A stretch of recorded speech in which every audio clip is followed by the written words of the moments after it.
Myths and Legends of Ancient Greece and Rome by E.M. Berens. Preface. The want of an interesting work on Greek and Roman mythology, suitable for the requirements of both boys and girls, has long been recognized by the principals of our advanced schools.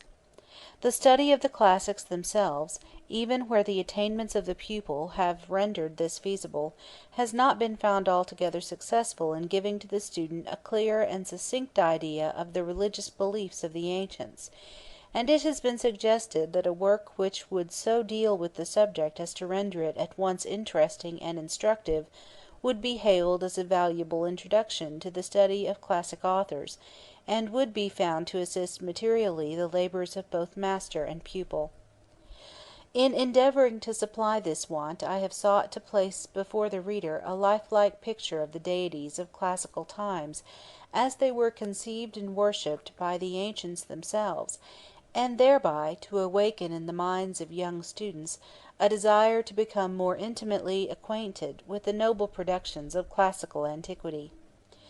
It has been my aim to render the legends, which form the second portion of the work, a picture, as it were, of old Greek life, its customs, its superstitions, and its princely hospitalities, for which reason they are given at somewhat greater length than is usual in works of the kind. In a chapter devoted to the purpose, some interesting particulars have been collected respecting the public worship of the ancient Greeks and Romans, more especially of the former, to which is subjoined an account of their principal festivals. I may add that no pains have been spared in order that, without passing over the details, the omission of which would have marred the completeness of the work, not a single passage should be found which could possibly offend the most scrupulous delicacy, and also that I have purposely treated the subject with that reverence which I consider due to every religious system, however erroneous. It is hardly necessary to dwell upon the importance of the study of mythology. Our poems, our novels, and even our daily journals teem with classical allusions, nor can a visit to our art galleries and museums be fully enjoyed without something more than a mere superficial knowledge of a subject which has in all ages inspired painters, sculptors, and poets. It therefore only remains for me to express a hope that my little work may prove useful, not only to teachers and scholars, but also to a large class of general readers, who, in whiling away a leisure hour, may derive some pleasure and profit from its perusal. E.M. Berens. Part I. Myths. Introduction. Before entering upon the many strange beliefs of the ancient Greeks, and the extraordinary number of gods they worshipped, we must first consider what kind of beings these divinities were. In appearance the gods were supposed to resemble mortals, whom, however, they far surpassed in beauty, grandeur, and strength.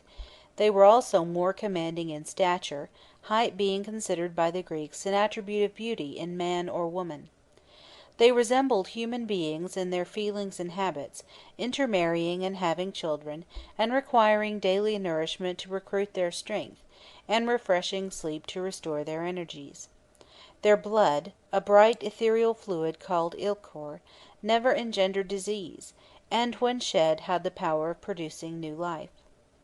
The Greeks believed that the mental qualifications of their gods were of a much higher order than those of men, but nevertheless, as we shall see, they were not considered to be exempt from human passions, and we frequently behold them actuated by revenge, deceit, and jealousy. They, however, always punish the evildoer, and visit with dire calamities any impious mortal who dares to neglect their worship or despise their rites. We often hear of them visiting mankind and partaking of their hospitality, and not unfrequently both gods and goddesses become attached to mortals, with whom they unite themselves, the offspring of these unions being called heroes or demigods, who were usually renowned for their great strength and courage. But although there were so many points of resemblance between gods and men, there remained the one great characteristic distinction, viz., that the gods enjoyed immortality. Still they were not invulnerable, and we often hear of them being wounded, and suffering in consequence such exquisite torture that they have earnestly prayed to be deprived of their privilege of immortality.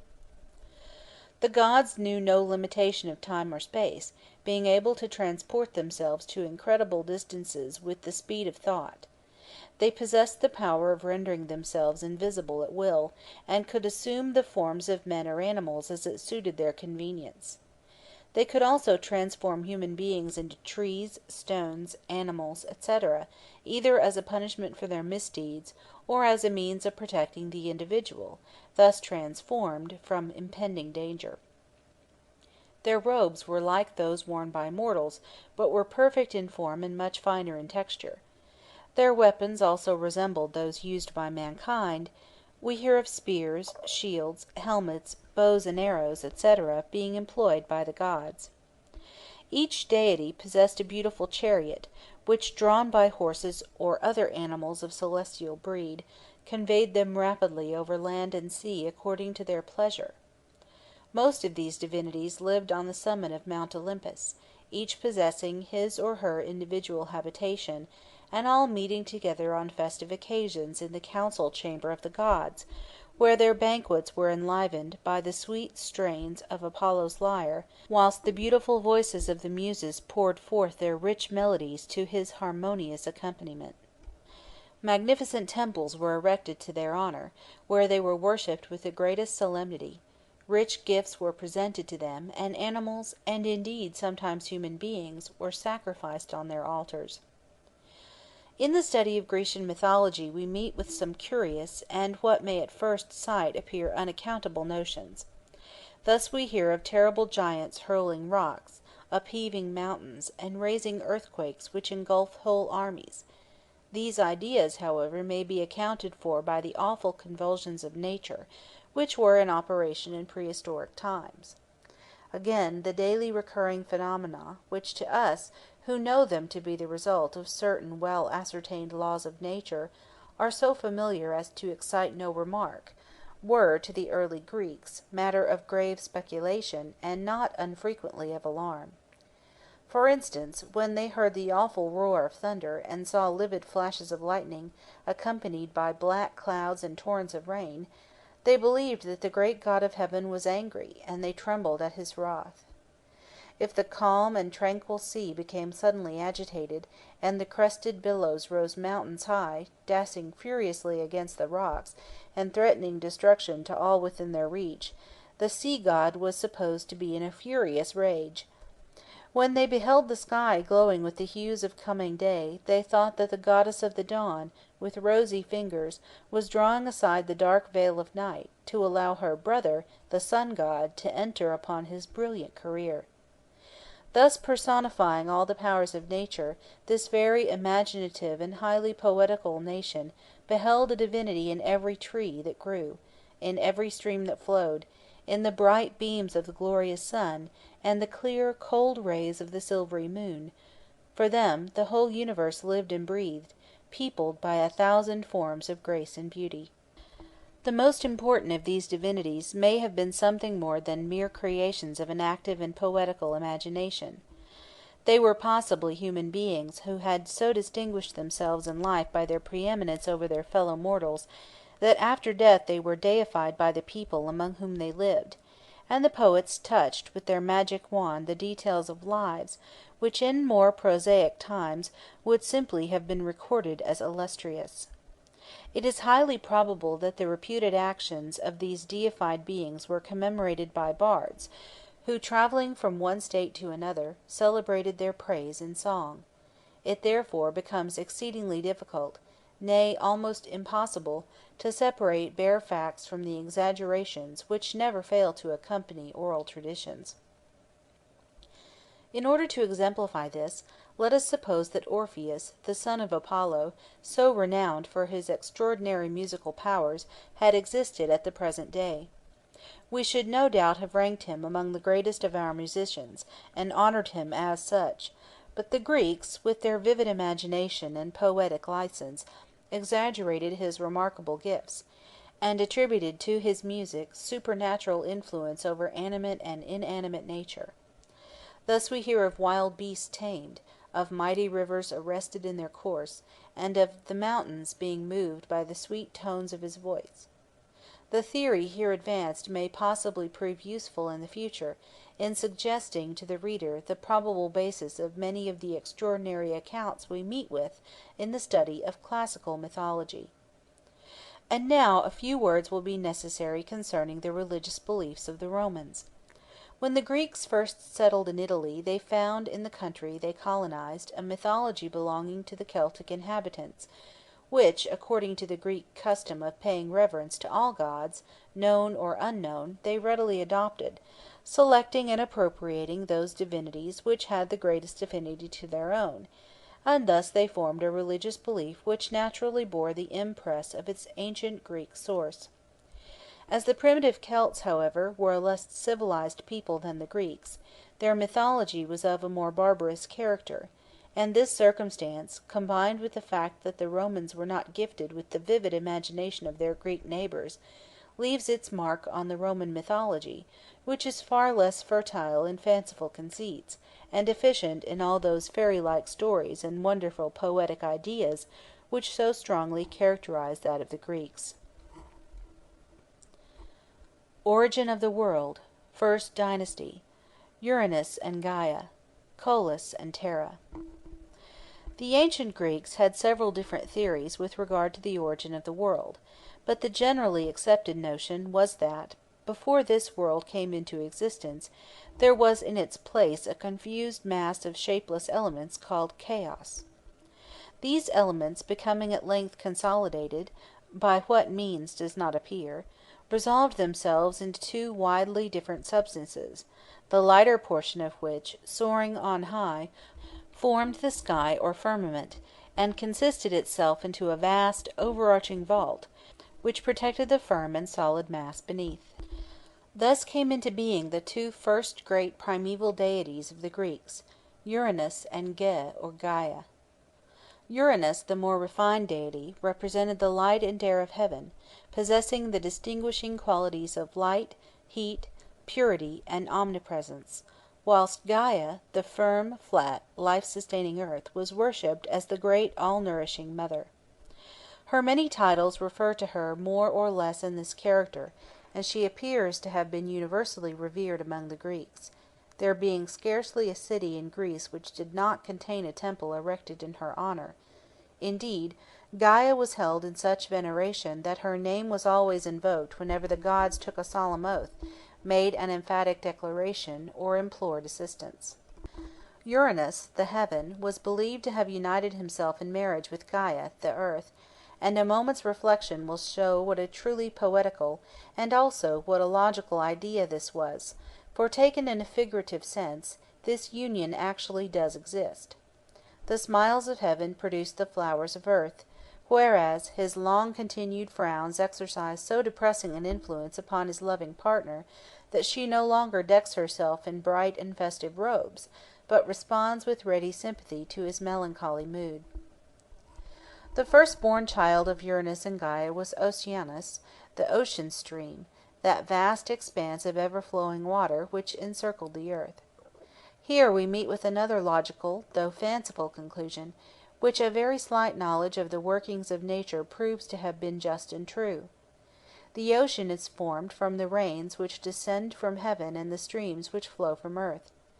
By making Oceanus, therefore, the offspring of Uranus and Gaia, the ancients, if we take this notion in its literal sense, merely assert that the ocean is produced by the combined influence of heaven and earth, whilst at the same time their fervid and poetical imagination led them to see in all this, as in all manifestations of the powers of nature, an actual, tangible divinity.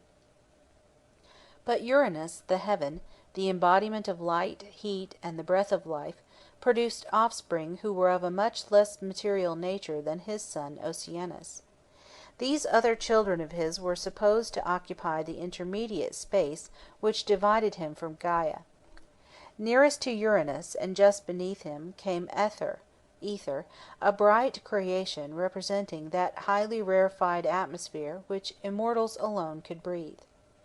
Then followed Air, which was in close proximity to Gaia, and represented, as its name implies, the grosser atmosphere surrounding the earth, which mortals could freely breathe, and without which they would perish. Ether and air were separated from each other by divinities called Nephili. These were their restless and wandering sisters, who existed in the form of clouds, ever floating between ether and air. Gaia also produced the mountains, and Pontus the sea. She united herself with the latter, and their offspring were the sea deities Nereus, Thomas, Porsus, Ceto, and Eurybia. Coexistent with Uranus and Gaia were two mighty powers, who were also the offspring of chaos. These were Erebus, darkness, and Nyx, night, who formed a striking contrast to the cheerful light of heaven and the bright smiles of earth. Erebus reigned in that mysterious world below where no ray of sunshine, no gleam of daylight, nor vestige of health-giving terrestrial life ever appeared. Nyx, the sister of Erebus, represented night, and was worshipped by the ancients with the greatest solemnity. Uranus was also supposed to have been united to Nyx, but only in his capacity as god of light, he being considered the source and fountain of all light, and their children were Eos, Aurora, the dawn, and Hemera, the daylight. Nyx, again, on her side, was also doubly united, having been married at some indefinite period to Erebus. In addition to those children of heaven and earth already enumerated, Uranus and Gaia produced two distinctly different races of beings called giants and titans. The giants personified brute strength alone, but the titans, united to their great physical power, intellectual qualifications variously developed. There were three giants, Briareus, Cottus, and Gyges, who each possessed 100 hands and 50 heads, and were known collectively by the name of Hecatoncheirus, which signified 100-handed. These mighty giants could shake the universe and produce earthquakes. It is therefore evident that they represented those active subterranean forces to which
Myths and Legends of Ancient Greece and Rome by E.M. Berens.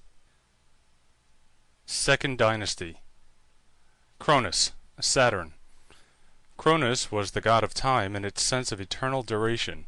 He married Rhea, daughter of Uranus, and Gaia, a very important divinity, to whom a special chapter will be devoted hereafter. Their children were three sons, Aetus, Pluto, Poseidon, Neptune, Zeus, Jupiter, and three daughters, Hestia, Vesta, Demeter, Ceres, and Hera, Juno. Cronus, having an uneasy conscience, was afraid that his children might one day rise up against his authority, and thus verify the prediction of his father Uranus. In order, therefore, to render the prophecy impossible of fulfillment, Cronus swallowed each child as soon as it was born, greatly to the sorrow and indignation of his wife Rhea. When it came to Zeus, the sixth and last, Rhea resolved to try and save this one child at least, to love and cherish, and appeal to her parents, Uranus and Gaia, for counsel and assistance. By their advice, she wrapped a stone in baby clothes, and Cronus, in eager haste, swallowed it, without noticing the deception. The child, thus saved, eventually, as we shall see, dethroned his father Cronus, became supreme god in his stead, and was universally venerated as the great national god of the Greeks. Anxious to preserve the secret of his existence from Cronus, Rhea sent the infant Zeus secretly to Crete, where he was nourished, protected, and educated. A sacred goat called Amalthea supplied the place of his mother by providing him with milk. Nymphs called Melissae fed him with honey, and eagles and doves brought him nectar and ambrosia. See footnote 4. He was kept concealed in a cave in the heart of Mount Ida, and the Curetes, or priests of Rhea, by beating their shields together, kept up a constant noise at the entrance, which drowned the cries of the child, and frightened away all intruders. Under the watchful care of the nymphs, the infant Zeus throve rapidly, developing great physical powers, combined with extraordinary wisdom and intelligence. Grown to manhood, he determined to compel his father to restore his brothers and sisters to the light of day, and is said to have been assisted in this difficult task by the goddess Metis, who artfully persuaded Cronus to drink a potion which caused him to give back the children he had swallowed. The stone which had counterfeited Zeus was placed at Delphi, where it was long exhibited as a sacred relic. Cronus was so enraged at being circumvented that war between the father and son became inevitable. The rival forces ranged themselves on two separate high mountains in Thessaly. Zeus, with his brothers and sisters, took his stand on Mount Olympus, where he was joined by Oceanus and others of the Titans, who had forsaken Cronus on account of his oppressions. Cronus and his brother Titans took possession of Mount Othrys and prepared for battle. The struggle was long and fierce, and at length Zeus, finding that he was no nearer victory than before, bethought himself of the existence of the imprisoned giants, and knowing that they would be able to render him most powerful assistance, he hastened to liberate them. He also called to his aid the Cyclops, sons of Poseidon and Amphitrite, who had only one eye each in the middle of their foreheads, and were called Brontes, thunder, Sterops, lightning, and Pyracmon, fire anvil. They promptly responded to his summons for help, and brought with them tremendous thunderbolts, which the Hecatoncheires, with their 100 hands, hurled down upon the enemy, at the same time raising mighty earthquakes, which swallowed up and destroyed all who opposed them. Aided by these new and powerful allies, Zeus now made a furious onslaught on his enemies, and so tremendous was the encounter that all nature is said to have throbbed in accord with this mighty effort of the celestial deities. The sea rose mountains high, and its angry billows hissed and foamed. The earth shook to its foundations. The heavens sent forth rolling thunder, and flash after flash of death-bringing lightning, whilst a blinding mist enveloped Cronus and his allies. And now the fortunes of war began to turn, and victory smiled on Zeus. Cronus and his army were completely overthrown, his brothers dispatched to the gloomy depths of the lower world, and Cronus himself was banished from his kingdom, and deprived forever of the supreme power, which now became vested in his son Zeus. This war was called the Titanomachia, and is most graphically described by the old classic poets. With the defeat of Cronus and his banishment from his dominions, his career as a ruling Greek divinity entirely ceases, but, being like all the gods, immortal, he was supposed to be still in existence, though possessing no longer either influence or authority. his place being filled to a certain extent by his descendant and successor Zeus. Cronus is often represented as an old man leaning on a scythe with an hourglass in his hand. The hourglass symbolizes the fast fleeting moments as they succeed each other unceasingly. The scythe is emblematical of time, which mows down all before it. Saturn. The Romans, according to their custom of identifying their deities with those of the Greek gods whose attributes were similar to their own, declared Cronus to be identical with their old agricultural divinity, Saturn. They believed that after his defeat in the Titanomachia and his banishment from his dominions by Zeus, he took refuge with Janus, king of Italy, who received the exiled deity with great kindness and even shared his throne with him. Their united reign became so thoroughly peaceful and happy, and was distinguished by such uninterrupted prosperity, that it was called the Golden Age. Saturn is usually represented bearing a sickle in the one hand and a wheat sheaf in the other. A temple was erected to him at the foot of the Capitoline Hill, in which were deposited the public treasury and the laws of the state. Rhea. Ops. Rhea, the wife of Cronus and mother of Zeus, and the other great gods of Olympus, personified the earth and was regarded as the great mother and unceasing producer of all plant life. She was also believed to exercise unbounded sway over the animal creation, more especially over the lion, the noble king of beasts. Rhea is generally represented wearing a crown of turrets or towers and seated on a throne, with lions crouching at her feet. She is sometimes depicted sitting in a chariot drawn by lions. The principal seat of her worship, which was always of a very riotous character, was at Crete. At her festivals, which took place at night, the wildest music of flutes, cymbals, and drums resounded, whilst joyful shouts and cries, accompanied by dancing and loud stamping of feet, filled the air. This divinity was introduced into Crete by its first colonists from Phrygia in Asia Minor, in which country she was worshipped under the name of Cybele. The people of Crete adored her as the Great Mother, more especially in her signification as the sustainer of the vegetable world. Seeing, however, that year by year, as winter appears, all her glory vanishes, her flowers fade, and her trees become leafless, they poetically expressed this process of nature under the figure of a lost love. She was said to have been tenderly attached to a youth of remarkable beauty, named Thetis, who, to her grief and indignation, proved faithless to her. He was about to unite himself to a nymph called Sagaris, when, in the midst of the wedding feast, the rage of the incensed goddess suddenly burst forth upon all present. A panic seized the assembled guest, and Thetis, becoming afflicted with temporary madness, fled to the mountains and destroyed himself. Cybele, moved with sorrow and regret, instituted a yearly mourning for his loss, when her priests, the Corybantes, with their usual noisy accompaniments, marched into the mountains to seek the lost youth.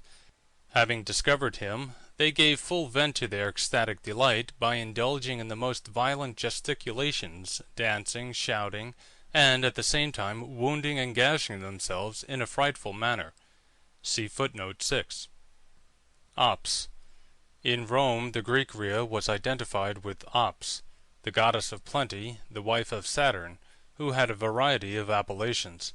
She was called Magna Mater, Mater Deorum, Berecynthia Idea, and also Dindymene. This latter title she acquired from 3 high mountains in Phrygia, whence she was brought to Rome as Cybele during the Second Punic War, B.C. 205, in obedience to an injunction contained in the Sibylline books. She was represented as a matron crowned with towers, seated in a chariot drawn by lions. Division of the world. We will now return to Zeus and his brothers, who, having gained a complete victory over their enemies, began to consider how the world which they had conquered should be divided between them. At last it was settled by lot that Zeus should reign supreme in heaven, whilst Hades governed the lower world, and Poseidon had full command over the sea, but the supremacy of Zeus was recognized in all three kingdoms, in heaven, on earth, in which of course the sea was included, and under the earth. Zeus held his court on the top of Mount Olympus, whose summit was beyond the clouds. The dominions of Thetis were the gloomy unknown regions below the earth, and Poseidon reigned over the sea. It will be seen that the realm of each of these gods was enveloped in mystery. Olympus was shrouded in mists, Hades was wrapped in gloomy darkness, and the sea was, and indeed still is, a source of wonder and deep interest. Hence we see that what to other nations were merely strange phenomena served this poetical and imaginative people as a foundation upon which to build the wonderful stories of their mythology. The division of the world being now satisfactorily arranged, it would seem that all things ought to have gone on smoothly, but such was not the case. Trouble arose in an unlooked-for quarter. The giants, those hideous monsters, some with legs formed of serpents, who had sprung from the earth and the blood of Uranus, declared war against the triumphant deities of Olympus, and a struggle ensued, which, in consequence of Gaia having made these children of hers invincible as long as they kept their feet on the ground, was wearisome and protracted. Their mother's precaution, however, was rendered unavailing by pieces of rock being hurled upon them, which threw them down, and their feet being no longer placed firmly on their mother earth, they were overcome, and this tedious war, which was called the Gigantomachia, at last came to an end. Among the most daring of these earth-born giants were Enceladus, Rhaetus, and the valiant Mimas, who, with youthful fire and energy, hurled against heaven great masses of rock and burning oak trees, and defied the lightnings of Zeus. One of the most powerful monsters who opposed Zeus in this war was called Typhon, or Typhus. He was the youngest son of Tartarus and Gaia, and had 100 heads with eyes which struck terror to the beholders, and awe-inspiring voices frightful to hear. This dreadful monster resolved to conquer both gods and men, but his plans were at length defeated by Zeus, who, after a violent encounter, succeeded in destroying him with a thunderbolt, but not before he had so terrified the gods that they had fled to refuge to Egypt, where they metamorphosed themselves into different animals, and thus escaped. Theories as to the origin of man. Just as there were several theories concerning the origin of the world, so there were various accounts of the creation of man. The first natural belief of the Greek people was that man had sprung from the earth.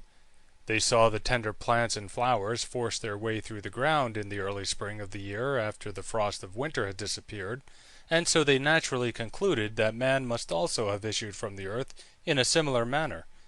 Like the wild plants and flowers, he was supposed to have had no cultivation, and resembled in his habits the untamed beasts of the field, having no habitation except that which nature had provided in the holes of the rocks and in the dense forest whose overarching boughs protected him from the inclemency of the weather. In the course of time, these primitive human beings became tamed and civilized by the gods and heroes, who taught them to work in metals, to build houses, and other useful arts of civilization. But the human race became, in the course of time, so degenerate that the gods resolved to destroy all mankind by means of a flood. Deucalion, son of Prometheus, and his wife Pyrrha, being on account of their piety the only mortals saved. By the command of his father, Deucalion built a ship in which he and his wife took refuge during the deluge, which lasted for 9 days. When the waters abated, the ship rested on Mount Othrys in Thessaly, or according to some, on Mount Parnassus. Deucalion and his wife now consulted the oracle of Themis as to how the human race might be restored. The answer was that they were to cover their heads and throw the bones of their mother behind them. For some time they were perplexed as to the meaning of the oracular command, but at length both agreed that by the bones of their mother were meant the stones of the earth. They accordingly took up stones from the mountainside and cast them over their shoulders. From those thrown by Deucalion there sprang up men, and from those thrown by Pyrrha, women. After the lapse of time, the theory of autochthony, from autos, self, and chthon, earth, was laid aside. When this belief existed, there were no religious teachers whatever. But in course of time, temples were raised in honor of the different gods, and priests appointed to offer sacrifices to them and conduct their worship. These priests were looked upon as authorities in all religious matters, and the doctrine they taught was that man had been created by the gods, and that there had been several successive ages of men, which were called the Golden, Silver, Brazen, and Iron Ages. Life in the Golden Age was one unceasing round of ever-recurring pleasures unmarred by sorrow or care. The favored mortals living at this happy time led pure and joyous lives, thinking no evil and doing no wrong. The earth brought forth fruits and flowers without toil or labor in plentiful luxuriance, and war was unknown. This delightful and godlike existence lasted for hundreds of years, and when at length life on earth was ended, death laid his hand so gently upon them that they passed painlessly away in a happy dream, and continued their existence as ministering spirits in Hades, watching over and protecting those they had loved and left behind on earth. The men of the Silver Age were a long time growing up, and during their childhood, which lasted 100 years, they suffered from ill health and extreme debility. See footnote 7. When they at last became men, they lived but a short time, for they would not abstain from mutual injury, nor pay the service due to the gods, and were therefore banished to Hades. There, unlike the beings of the Golden Age, they exercised no beneficent supervision over the dear ones left behind, but wandered about as restless spirits, always sighing for the lost pleasures they had enjoyed in life. The men of the Brazen Age were quite a different race of beings, being as strong and powerful as those of the Silver Age were weak and enervated. Everything which surrounded them was of brass, their arms, their tools, their dwellings, and all that they made. Their characters seemed to have resembled the metal in which they delighted. Their minds and hearts were hard, obdurate, and cruel. They led a life of strife and contention, introduced into the world which had hitherto known nothing but peace and tranquillity, the scourge of war, and were in fact only happy when fighting and quarrelling with each other. Hitherto Themis, the goddess of justice, had been living among mankind, but, becoming disheartened at their evil doings, she abandoned the earth and winged her flight back to heaven. At last the gods became so tired of their evil deeds and continual dissensions that they removed them from the face of the earth and sent them down to Hades to share the fate of their predecessors. We now come to the men of the Iron Age. The earth, no longer teeming with fruitfulness, only yielded her increase after much toil and labor. The goddess of justice having abandoned mankind, no influence remained sufficiently powerful to preserve them from every kind of wickedness and sin.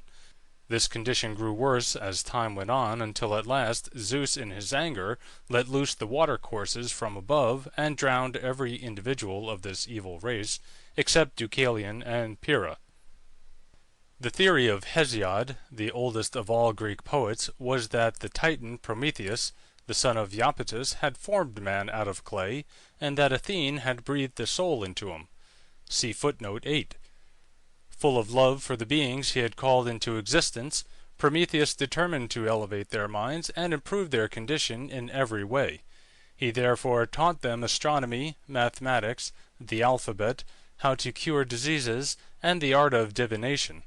He created this race in such great numbers that the gods began to see the necessity of instituting certain fixed laws with regard to the sacrifices due to them, and the worship to which they considered themselves entitled from mankind in return for the protection which they accorded them. An assembly was therefore convened at Mesone in order to settle these points. It was decided that Prometheus, as the advocate of man, should slay an ox, which should be divided into 2 equal parts, and that the gods should select one portion, which should henceforth, in all future sacrifices, be set apart for them. Prometheus so divided the ox that one part consisted of the bones, which formed, of course, the least valuable portion of the animal, artfully concealed by the white fat, whilst the other contained all the edible parts, which he covered with the skin, and on the top of it all he laid the stomach. Zeus, pretending to be deceived, chose the heap of bones, but he saw through the stratagem, and was so angry at the deception practiced on him by Prometheus, that he avenged himself by refusing to mortals the gift of fire. Prometheus, however, resolved to brave the anger of the great ruler of Olympus, and to obtain from heaven the vital spark so necessary for the further progress and comfort of the human race. He accordingly contrived to steal some sparks from the chariot of the sun, which he conveyed to earth hidden in a hollow tube. Furious at being again outwitted, Zeus determined to be revenged first on mankind and then on Prometheus.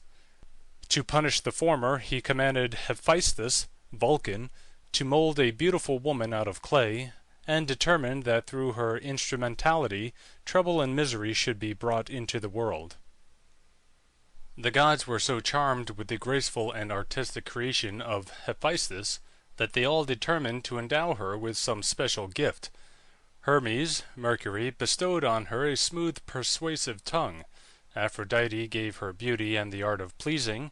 The Graces made her fascinating, and Athene, Minerva, gifted her with the possession of feminine accomplishments. She was called Pandora, which means all-gifted, having received every attribute necessary to make her charming and irresistible.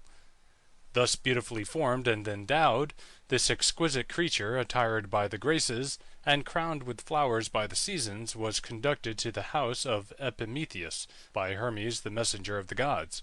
See footnote 9.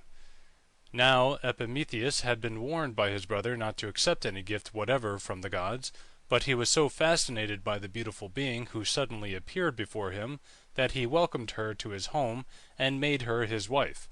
It was not long, however, before he had cause to regret his weakness. He had in his possession a jar of rare workmanship, containing all the blessings reserved by the gods for mankind, which he had been expressly forbidden to open. But woman's proverbial curiosity could not withstand so great a temptation, and Pandora determined to solve the mystery at any cost.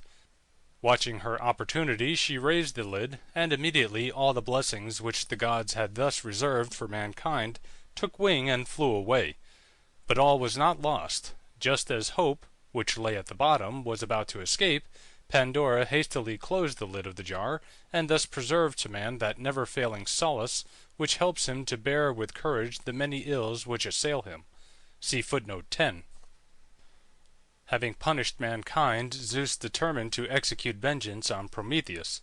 He accordingly chained him to a rock in Mount Caucasus, and sent an eagle every day to gnaw away his liver, which grew again every night, ready for fresh torments. For 30 years Prometheus endured this fearful punishment, but at length Zeus relented and permitted his son Hercules, to kill the eagle, and the sufferer was released.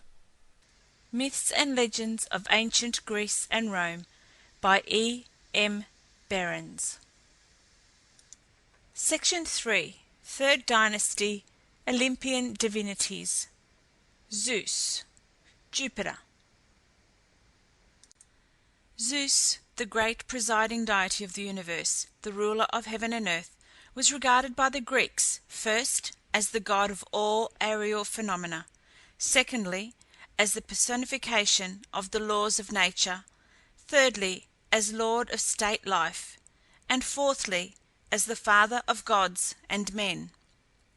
As the god of aerial phenomena, he could, by shaking his aegis, produce storms, tempests, and intense darkness.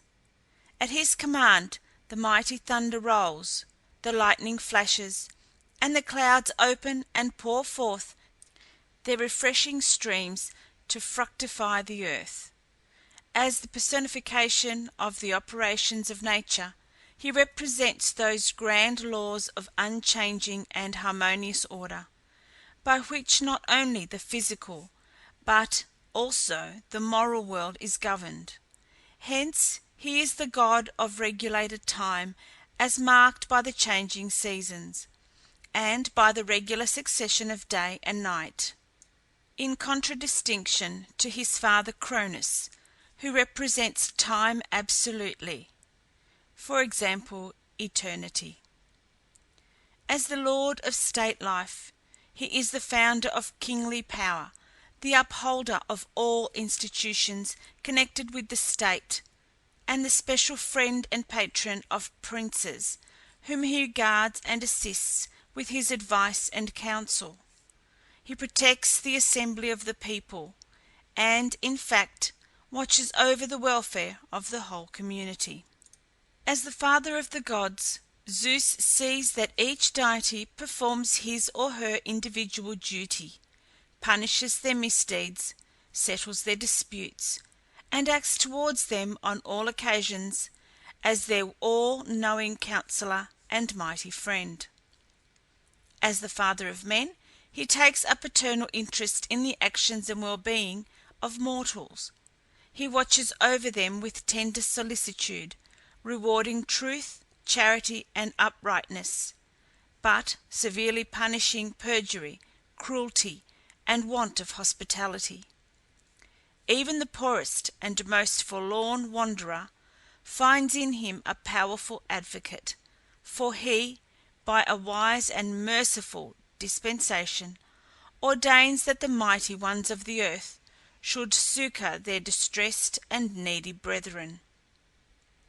The Greeks believed that the home of this their mighty and all-powerful deity was on the top of Mount Olympus, that high and lofty mountain between Thessaly and Macedon, whose summit, wrapped in clouds and mist, was hidden from mortal view. It was supposed that this mysterious region, which even a bird could not reach, extended beyond the clouds right into Aether, the realm of the immortal gods. The poets described this ethereal atmosphere as bright, glistening, and refreshing, exercising a peculiar, gladdening influence over the minds and hearts of those privileged beings permitted to share its delights. Here youth never ages, and the passing years leave no traces on its favoured inhabitants. On the cloud-capped summit of Olympus was the palace of Zeus and Hera, of burnished gold, chased silver, and gleaming ivory. Lower down were the homes of the other gods, which, though less commanding in position and size, were yet similar to that of Zeus in design and workmanship, all being the work of the divine artist Hephaestus. Below these were other palaces of silver, ebony, ivory, or burnished brass, where the heroes or demigods resided. As the worship of Zeus formed so important a feature in the religion of the Greeks, his statues were necessarily both numerous and magnificent. He is usually represented as a man of noble and imposing mien, his countenance expressing all the lofty majesty of the omnipotent ruler of the universe, combined with the gracious yet serious benignity of the father and friend of mankind. He may be recognized by his rich flowing beard, and the thick masses of hair which rise straight from the high and intellectual forehead and fall to his shoulders in clustering locks. The nose is large and finely formed, and the slightly opened lips impart an air of sympathetic kindliness which invites confidence. He is always accompanied by an eagle, which either surmounts his sceptre or sits at his feet. He generally bears in his uplifted hand a sheaf of thunderbolts, just ready to be hurled, whilst in the other he holds the lightning. The head is frequently encircled with a wreath of oak leaves. The most celebrated statue of the Olympian Zeus was that by the famous Athenian sculptor Phidias, which was 40 feet high and stood in the temple of Zeus at Olympia. It was formed of ivory and gold, and was a masterpiece of art, that it was reckoned among the 7 wonders of the world. It represented the god seated on a throne, holding in his right hand a life-sized image of Nike, the goddess of victory, and in his left a royal sceptre surmounted by an eagle. It is said that the great sculptor had concentrated all the marvellous powers of his genius on this sublime conception, and earnestly entreated Zeus to give him a decided proof that his labours were approved. An answer to his prayer came through the open roof of the temple in the shape of a flash of lightning, which Phidias interpreted as a sign that the god of heaven was pleased with his work. Zeus was first worshipped at Dodona and Epirus, where at the foot of Mount Tomarus, on the woody shore of Lake Joanina, was his famous oracle, the most ancient in Greece. Here the voice of the eternal and invisible god was supposed to be heard in the rustling leaves of a giant oak, announcing to mankind the will of heaven and the destiny of mortals, these revelations being interpreted to the people by the priests of Zeus, who were called Selli. Recent excavations which have been made at this spot have brought to light the ruins of the ancient temple of Zeus, and also, among other interesting relics, some plates of lead, on which are engraved inquiries which were evidently made by certain individuals who consulted the oracle. These little leaden plates speak to us, as it were, in a curiously homely manner, of a bygone time in the buried past.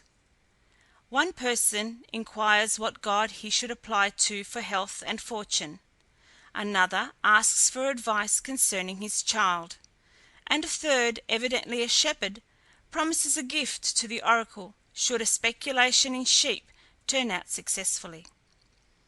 Had these little memorials been of gold instead of lead, they would doubtless have shared the fate of the numerous treasures which adorned this and other temples, in the universal pillage which took place when Greece fell into the hands of barbarians. Though Dodona was the most ancient of his shrines, the great national seat of the worship of Zeus was at Olympia in Elis, where there was a magnificent temple dedicated to him, containing the famous colossal statue of Phidias above described. Crowds of devout worshippers flocked to this world-renowned fane from all parts of Greece, not only to pay homage to their supreme deity, but also to join in the celebrated games which were held there at intervals of 4 years. The Olympic games were such a thoroughly national institution that even Greeks who had left their native country made a point of returning on these occasions, if possible, in order to contend with their fellow countrymen in the various athletic sports which took place at these festivals. It will be seen on reflection that in a country like Greece, which contained so many petty states, often at variance with each other, these national gatherings must have been most valuable as a means of uniting the Greeks in one great bond of brotherhood. On these festive occasions the whole nation met together, forgetting for the moment all past differences, and uniting in the enjoyment of the same festivities. It will doubtless have been remarked that in the representations of Zeus he is always accompanied by an eagle. This royal bird was sacred to him, probably from the fact of its being the only creature capable of gazing at the sun without being dazzled, which may have suggested the idea that it was able to contemplate the splendour of divine majesty unshrinkingly. The oak tree, and also the summits of mountains, were sacred to Zeus. His sacrifices consisted of white bulls, cows, and goats. Zeus had 7 immortal wives, whose names were Metis, Themis, Eurynome, Demeter, Mnemosyne, Leto, and Hera. End of section 3. Myths and Legends of Ancient Greece and Rome by E.M. Berens. Section 4. Third Dynasty. Olympian Divinities. Hera, Pallas Athene, Themis, and Hestia. Hera being the principal wife of Zeus and queen of heaven, a detailed account will be given of her in a special chapter. In the union of Zeus with most of his immortal wives, we shall find that an allegorical meaning is conveyed. His marriage with Metis, who is said to have surpassed both gods and men in knowledge, represents supreme power allied to wisdom and prudence. His union with Themis typifies the bond which exists between divine majesty and justice, law, and order.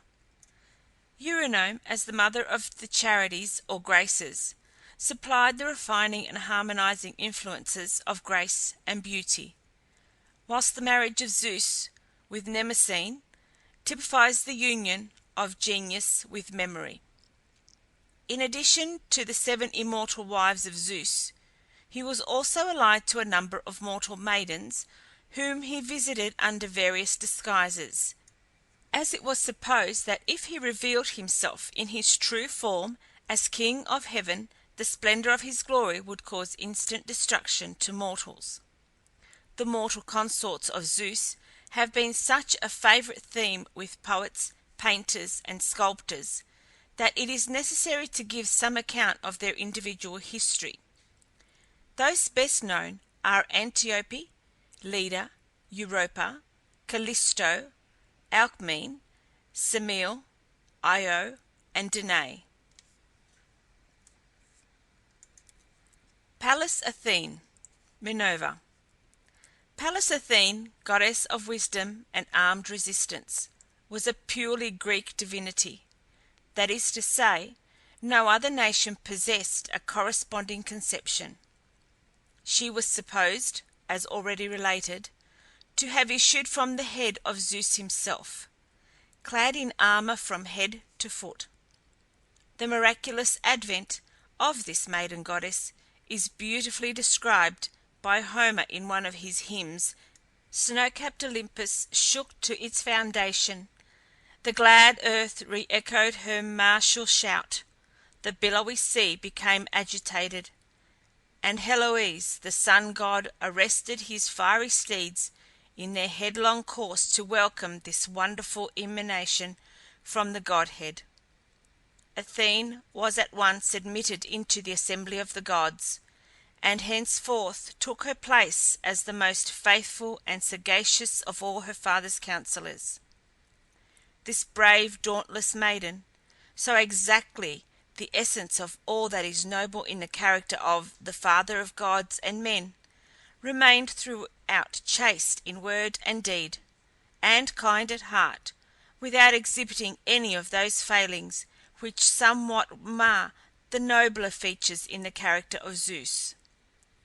This direct emanation from his own self, justly his favourite child, his better and purer counterpart, received from him several important prerogatives. She was permitted to hurl the thunderbolts, to prolong the life of man, and to bestow the gift of prophecy. In fact, Athene was the only divinity whose authority was equal to that of Zeus himself, and when he had ceased to visit the earth in person, she was empowered by him to act as his deputy. It was her special duty to protect the state and all peaceful associations of mankind, which she possessed the power of defending when occasion required. She encouraged the maintenance of law and order, and defended the right on all occasions, for which reason in the Trojan War she espouses the cause of the Greeks and exerts all her influence on their behalf. The Areopagus, a court of justice where religious causes and murders were tried, was believed to have been instituted by her, and when both sides happened to have an equal number of votes, she gave the casting vote in favour of the accused. She was the patroness of learning, science, and art, more particularly where these contributed directly towards the welfare of nations. She presided over all inventions connected with agriculture, invented the plough, and taught mankind how to use oxen for farming purposes. She also instructed mankind in the use of numbers, trumpets, chariots, and sea, and presided over the building of the Argo, thereby encouraging the useful art of navigation. She also taught the Greeks how to build the wooden horse, by means of which the destruction of Troy was effected.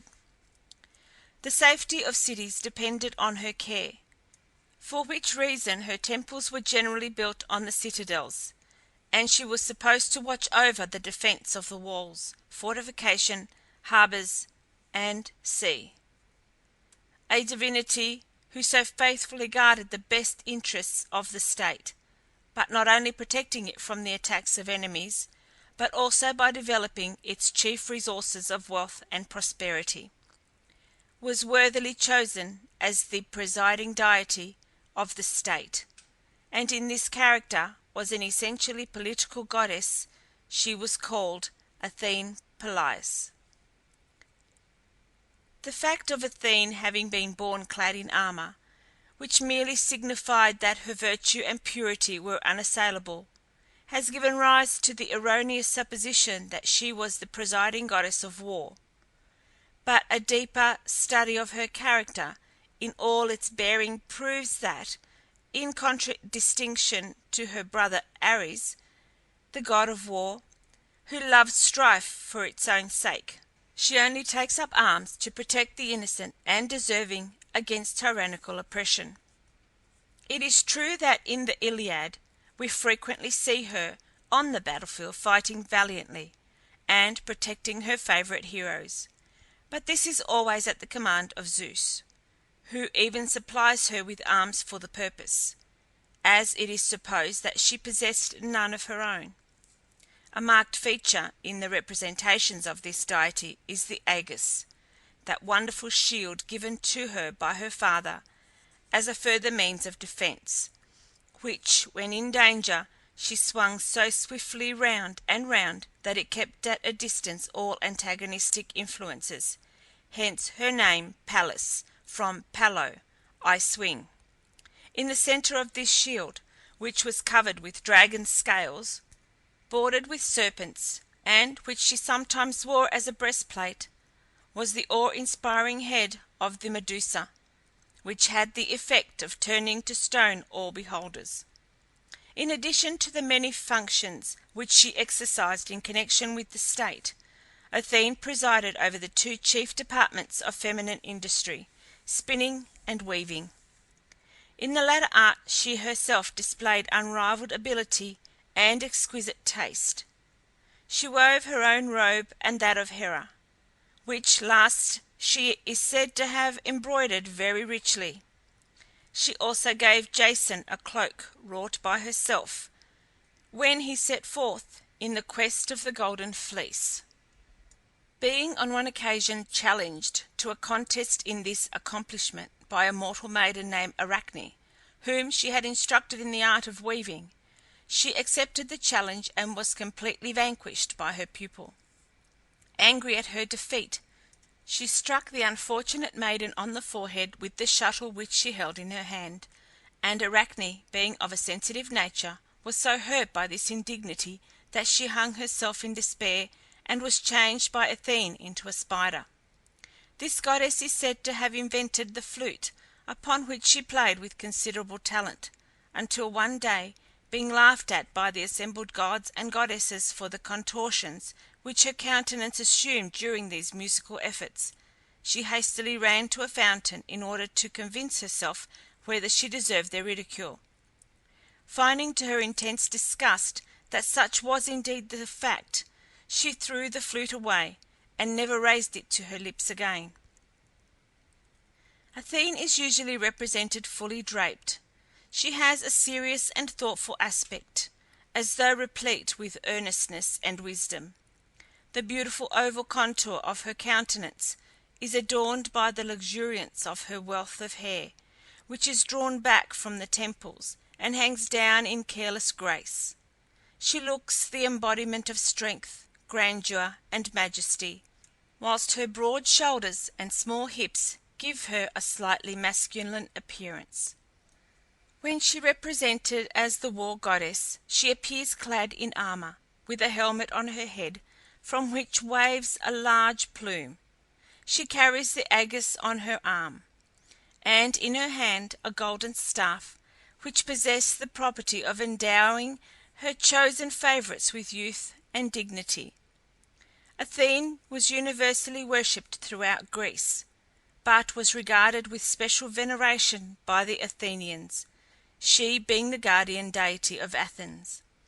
Her most celebrated temple was the Parthenon, which stood on the Acropolis at Athens, and contained her world-renowned statue by Phidias, which ranks second only to that of Zeus by the same great artist. This colossal statue was 39 feet high, and was composed of ivory and gold. Its majestic beauty formed the chief attraction of the temple. It represented her standing erect, bearing her spear and shield. In her hand she held an image of Nike, and at her feet there lay a serpent. The tree sacred to her was the olive, which she herself produced in a contest with Poseidon. The olive tree thus called into existence was preserved in the temple of Erechtheus on the Acropolis, and is said to have possessed such marvellous vitality that when the Persians burned it after sacking the town, it immediately burst forth into new shoots. The principal festival held in honour of this divinity was the Pantheon. The owl, cock, and serpent were the animals sacred to her, and her sacrifices were rams, bulls, and cows. Themis. Themis, who has already been alluded to as the wife of Zeus, was the daughter of Cronus and Rhea, and personified those divine laws of justice and order by means of which the well-being and morality of communities are regulated. She presided over the assemblies of the people and the laws of hospitality. To her was intrusted the office of convoking the assembly of the gods, and she was also mistress of ritual and ceremony. On account of her great wisdom, Zeus himself frequently sought her counsel and acted upon her advice. Themis was a prophetic divinity, and had an oracle near the river Cephisus in Boeotia. She is usually represented as being in the full maturity of womanhood, of fair aspect, and wearing a flowing garment, which drapes her noble, majestic form. In her right hand she holds the sword of justice, and in her left the scales, which indicate the impartiality with which every cause is carefully weighed by her, her eyes being bandaged so that the personality of the individual should carry no weight with respect to the verdict. This divinity is sometimes identified with Tyche, sometimes with Ananke. Themis, like so many other god divinities, takes the place of a more ancient deity of the same name who was a daughter of Uranus and Gaia. This elder Themis inherited from her mother the gift of prophecy, and when she became merged into her younger representative, she transmitted to her this prophetic power. Hestia, Vesta. Hestia was the daughter of Cronus and Rhea. She was the goddess of fire in its first application to the wants of mankind. Hence she was essentially the presiding deity of domestic hearth and the guardian spirit of man, and it was her pure and benign influence which was supposed to protect the sanctity of domestic life. Now in these early ages the hearth was regarded as the most important and most sacred portion of the dwelling, probably because the protection of the fire was an important consideration, for if once permitted it became extinct, reignition was attended with extreme difficulty. In fact, the hearth was held so sacred that it constituted the sanctum of the family, for which reason it was always erected in the centre of every house. It was a few feet in height, and was built of stone. The fire was placed on the top of it, and served the double purpose of preparing the daily meals and consuming the family sacrifices. Round this domestic hearth or altar were gathered the various members of the family, the head of the house occupying the place of honour nearest the hearth. Here prayers were said and sacrifices offered, and here also every kind and loving feeling was fostered, which even extended to the hunted and guilty stranger, who, if he once succeeded in touching this sacred altar, was safe from pursuit and punishment, and was henceforth placed under the protection of the family. Any crime committed within the sacred precincts of the domestic hearth was invariably visited by death. In Grecian cities there was a common hall, called the Prytaneum, in which the members of the government had their meals at the expense of the state, and here too was the Hestia, or public hearth, with its fire, by means of which those meals were prepared.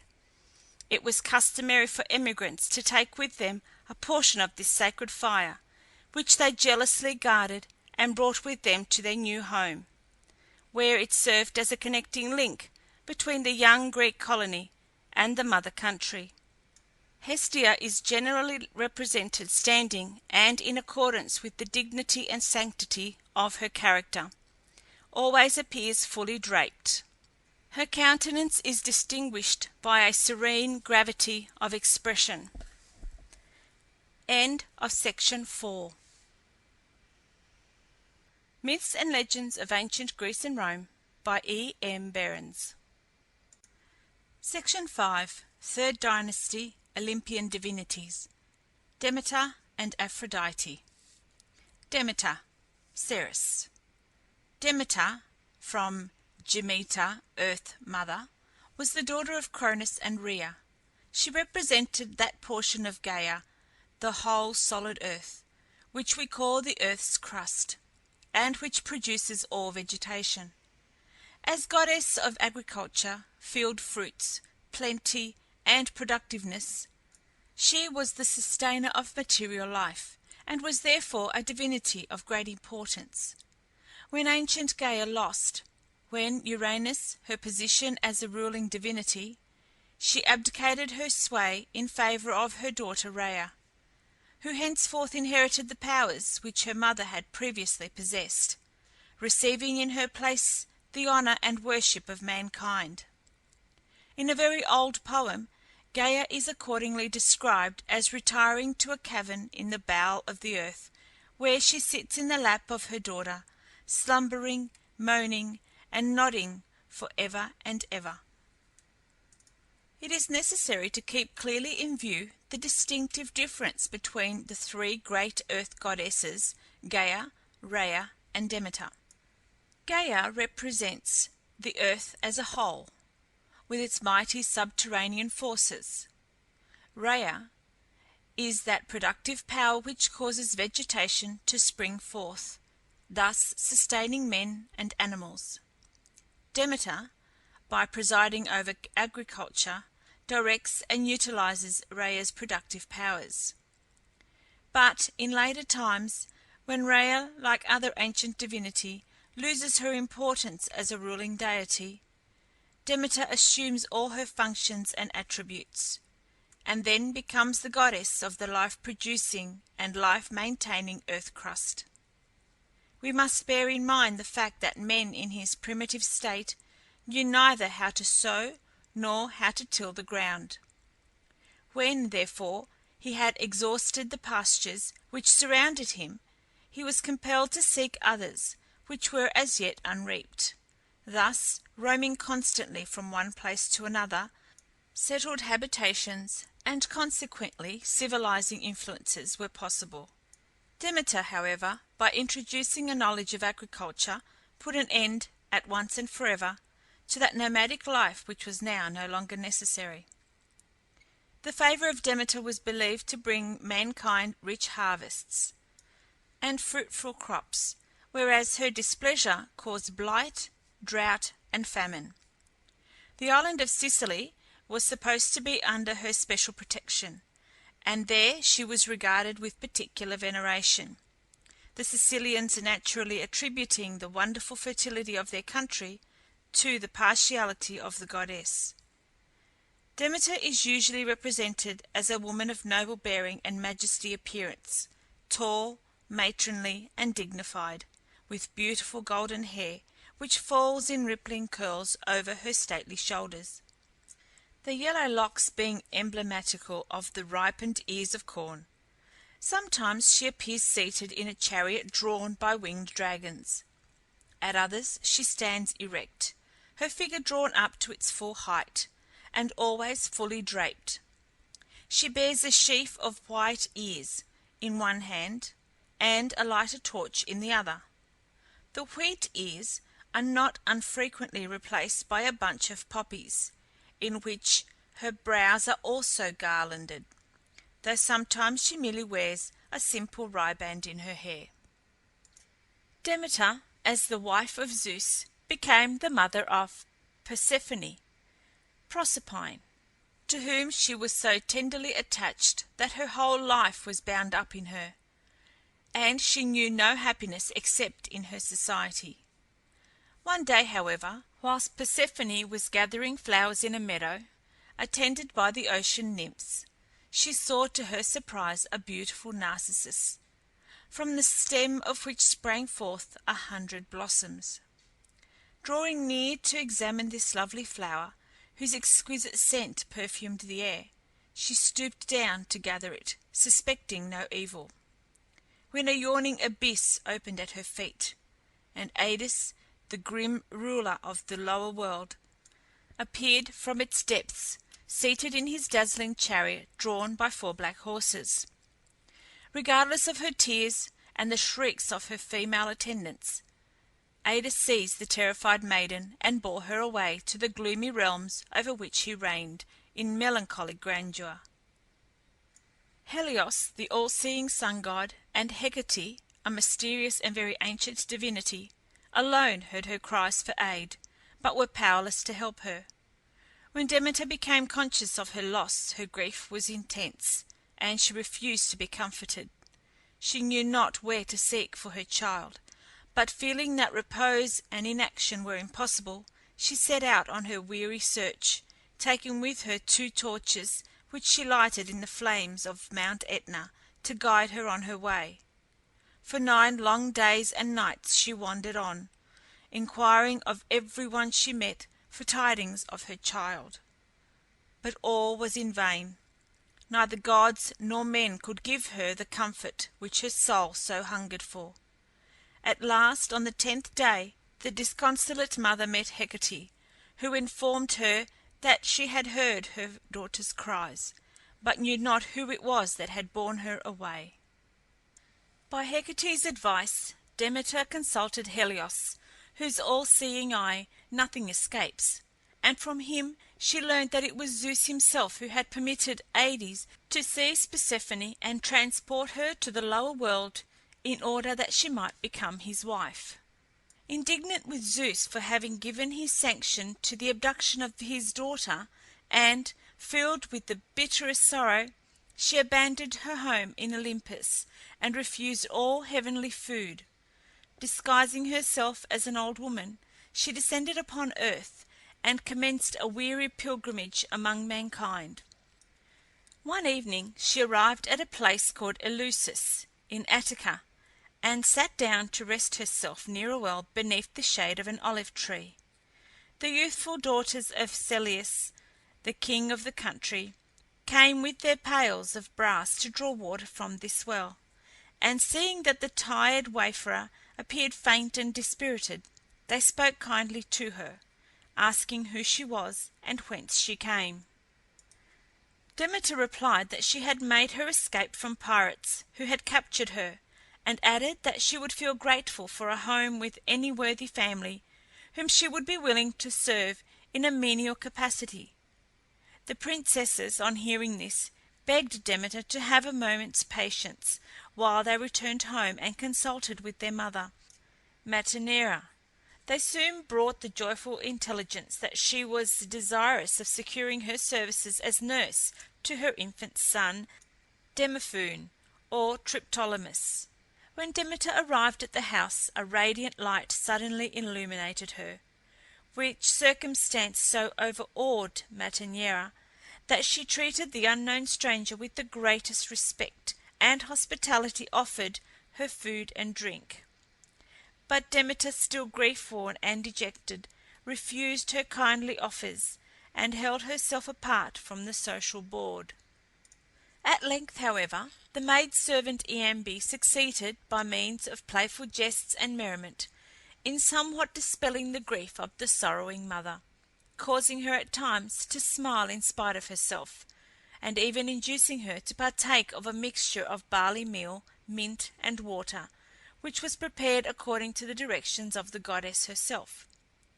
Time passed on, and the young child throve amazingly under the care of his kind and judicious nurse, who, however, gave him no food, but anointed him daily with ambrosia, and every night laid him secretly in the fire in order to render him immortal and exempt from old age.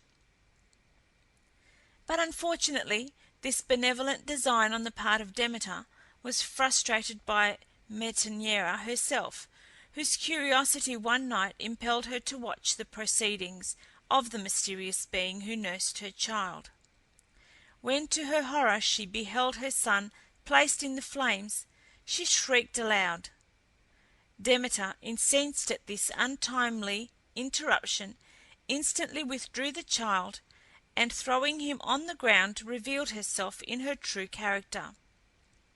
The bent and aged form had vanished, and in its place there stood a bright and beauteous being, whose golden locks streamed over her shoulders in richest luxuriance, her whole aspect bespeaking dignity and majesty.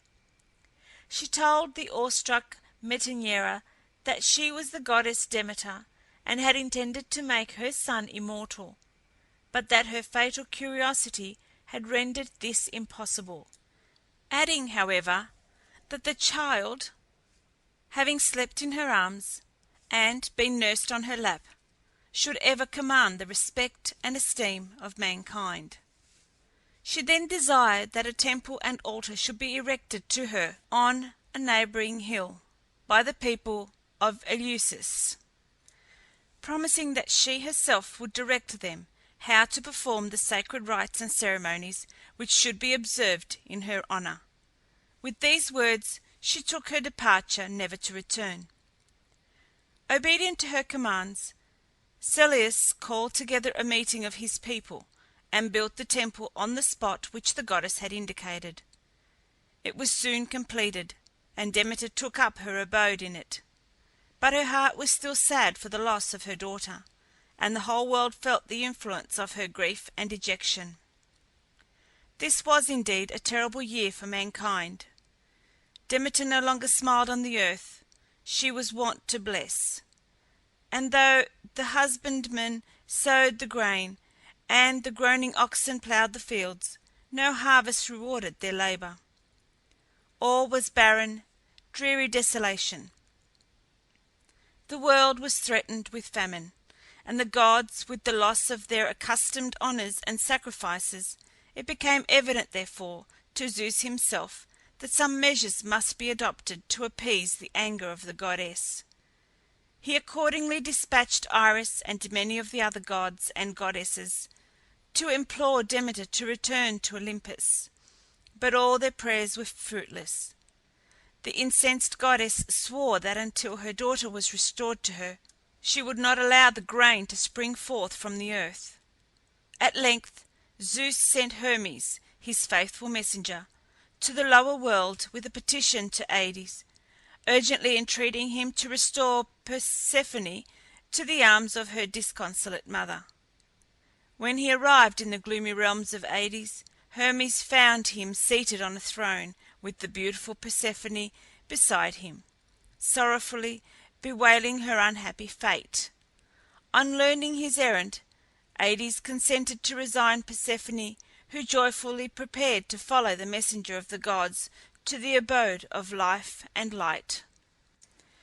Before taking leave of her husband, he presented to her a few seeds of pomegranate, which in her excitement she thoughtlessly swallowed, and this simple act, as the sequel will show, materially affected her whole future life. The meeting between mother and child was one of unmixed rapture, and for the moment all the past was forgotten. the loving mother's happiness would now have been complete, had not Aïdes asserted his rights. These were, that if any mortal had tasted food in his realms, they were bound to remain there for ever. Of course, the ruler of the lower world had to prove this assertion. This, however, he found no difficulty in doing, as Ascalaphus, the son of Acheron and Orphne, was his witness to the fact. Zeus, pitying the disappointment of Demeter at finding her hopes thus blighted, succeeded in effecting a compromise by inducing his brother Aïdes to allow Persephone to spend 6 months of the year with the gods above, whilst during the other 6 she was to be the joyless companion of her grim lord below. Accompanied by her daughter, the beautiful Persephone, Demeter now resumed her long-abandoned dwelling in Olympus. The sympathetic earth responded gaily to her bright smiles. The corn at once sprang forth from the ground in fullest plenty. The trees, which late were sere and bare, now donned their brightest emerald robes, and the flowers, so long imprisoned in the hard, dry soil, filled the whole air with their fragrant perfume. Thus ends this charming story, which was a favourite theme with all the classic authors.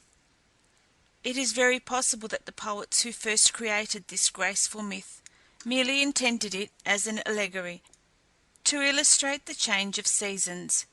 In the course of time, however, a literal meaning became attached to this, and similar poetical fancies, and thus the people of Greece came to regard as an article of religious belief what, in the first instance, was nothing more than a poetic simile. In the temple erected to Demeter at Eleusis, the famous Eleusinian mysteries were instituted by the goddess herself. It is exceedingly difficult, as in the case of all secret societies, to discover anything with certainty concerning these sacred rites. The most plausible supposition is that the doctrines taught by the priests to the favoured few whom they initiated were religious truths which were deemed unfit for the uninstructed mind of the multitude. For instance, it is supposed that the myth of Demeter and Persephone was explained by the teachers of the mysteries to signify the temporary loss which Mother Earth sustains every year when the icy breath of winter robs her of her flowers and fruits and grain.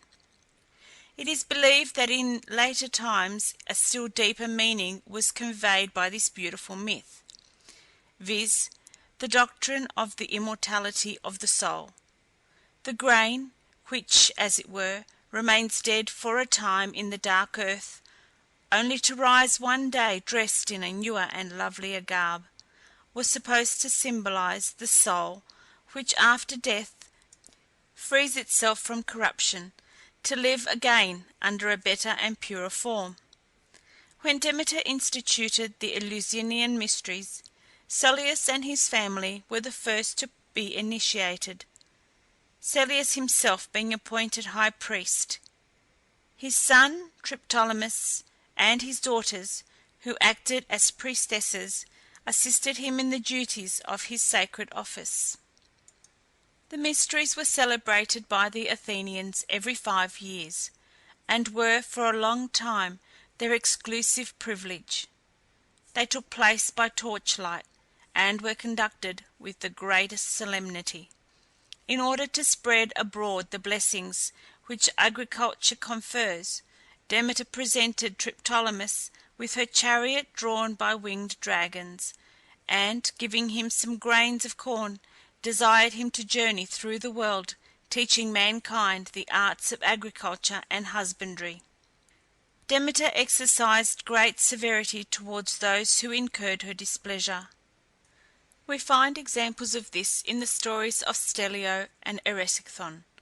Stellio was a youth who ridiculed the goddess for the eagerness with which she was eating a bowl of porridge, when weary and faint in the vain search for her daughter. Resolved that he should never again have an opportunity of thus offending, she angrily threw into his face the remainder of the food, and changed him into a spotted lizard. Eresicthon, son of Triopus, had drawn upon himself the anger of Demeter by cutting down her sacred groves, for which she punished him with a constant and insatiable hunger. He sold all his possessions in order to satisfy his cravings, and was forced at last to devour his own limbs. His daughter Metra, who was devotedly attached to him, possessed the power of transforming herself into a variety of different animals. By this means she contrived to support her father, who sold her again and again, each time she assumed a different form, and thus he dragged on a pitiful existence. Ceres. The Roman Ceres is actually the Greek Demeter under another name, her attributes, worship, festivals, etc., being precisely identical. The Romans were indebted to Sicily for this divinity, her worship having been introduced by the Greek colonists who settled there. The Cerealia, or festivals in honour of Ceres, commenced on the 12th of April and lasted several days. Aphrodite, Venus. Aphrodite, from Aphros, sea foam, and deity, issued. The daughter of Zeus and a sea nymph, called Dione, was the goddess of love and beauty. Dione, being a sea nymph, gave birth to her daughter beneath the waves, but the child of the heaven inhabiting Zeus was forced to ascend from the ocean depths and mount to the snow-capped summits of Olympus, in order to breathe that ethereal and most refined atmosphere which pertains to the celestial gods. Aphrodite was the mother of Eros, Cupid, the god of love, also of Aeneas, the great Trojan hero, and the head of that Greek colony which settled in Italy, and from which arose the city of Rome. As a mother, Aphrodite claims our sympathy for the tenderness she exhibits towards her children. Homer tells us in his Iliad how, when Aeneas was wounded in battle, she came to his assistance, regardless of personal danger, and was herself severely wounded in attempting to save his life. Aphrodite was tenderly attached to a lovely youth, called Adonis, whose exquisite beauty has become proverbial. He was a motherless babe, and Aphrodite, taking pity on him, placed him in a chest and entrusted him to the care of Persephone, who became so fond of the beautiful youth that she refused to part with him. Zeus, being appealed to by the rival foster mothers, decided that Adonis should spend 4 months of every year with Persephone, 4 with Aphrodite, whilst during the remaining 4 months he should be left to his own devices. He became, however, so attached to Aphrodite that he voluntarily devoted to her the time at his own disposal. Adonis was killed during the chase by a wild boar, to the great grief of Aphrodite, who bemoaned his loss so persistently that Hades, moved with pity, permitted him to pass 6 months of every year with her, whilst the remaining half of the year was spent by him in the lower world. Aphrodite possessed a magic girdle, the famous cestus, which she frequently lent to unhappy maidens suffering from the pangs of unrequited love, as it was endowed with the power of inspiring affection for the wearer, whom it invested with every attribute of grace, beauty, and fascination. Her usual attendants are the Charities or Graces, Euphrosyne, Aglaia, and Thalia, who are represented undraped and intertwined in a loving embrace. In Hesiod's Theogony she is supposed to belong to the more ancient divinities, and whilst those of later date are represented as having descended one from another, and all more or less from Zeus, Aphrodite has a variously accounted for yet independent origin. The most poetical version of her birth is that when Uranus was wounded by his son Cronus, his blood mingled with the foam of the sea, whereupon the bubbling waters at once assumed a rosy tint, and from their depths arose in all the surpassing glory of her loveliness Aphrodite, goddess of love and beauty. Shaking her long fair tresses, the water drops rolled down into the beautiful sea shell in which she stood, and became transformed into pure glistening pearls. Wafted by the soft and balmy breezes, she floated on to Cythera, and was thence transported to the island of Cyprus. Lightly she stepped on shore, and under the gentle pressure of her delicate foot the dry and rigid sand became transformed into a verdant meadow, where every varied shade of colour and every sweet odour charmed the senses. The whole island of Cyprus became clothed in verdure, and greeted this fairest of all created beings with a glad smile of friendly welcome. Here she was received by the seasons, who decked her with garments of immortal fabric, encircling her fair brow with a wreath of purest gold, whilst from her ears depended costly rings, and a glittering chain embraced her swan-like throat. And now, arrayed in all her panoply of her irresistible charms, the nymphs escort her to the dazzling halls of Olympus, where she is received with ecstatic enthusiasm by the admiring gods and goddesses.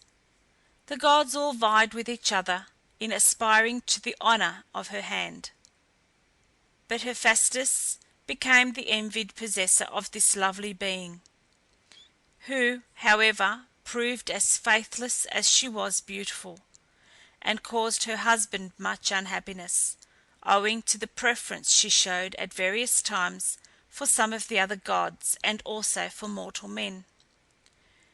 The celebrated Venus of Milo, now in the Louvre, is an exquisite statue of this divinity. The head is beautifully formed. The rich waves of hair descend on her rather low but broad forehead, and are caught up gracefully in a small knot at the back of the head. The expression of the face is most bewitching, and bespeaks the perfect joyousness of a happy nature combined with the dignity of a goddess. The drapery falls in careless folds from the waist downwards, and her whole attitude is the embodiment of all that is graceful and lovely in womanhood.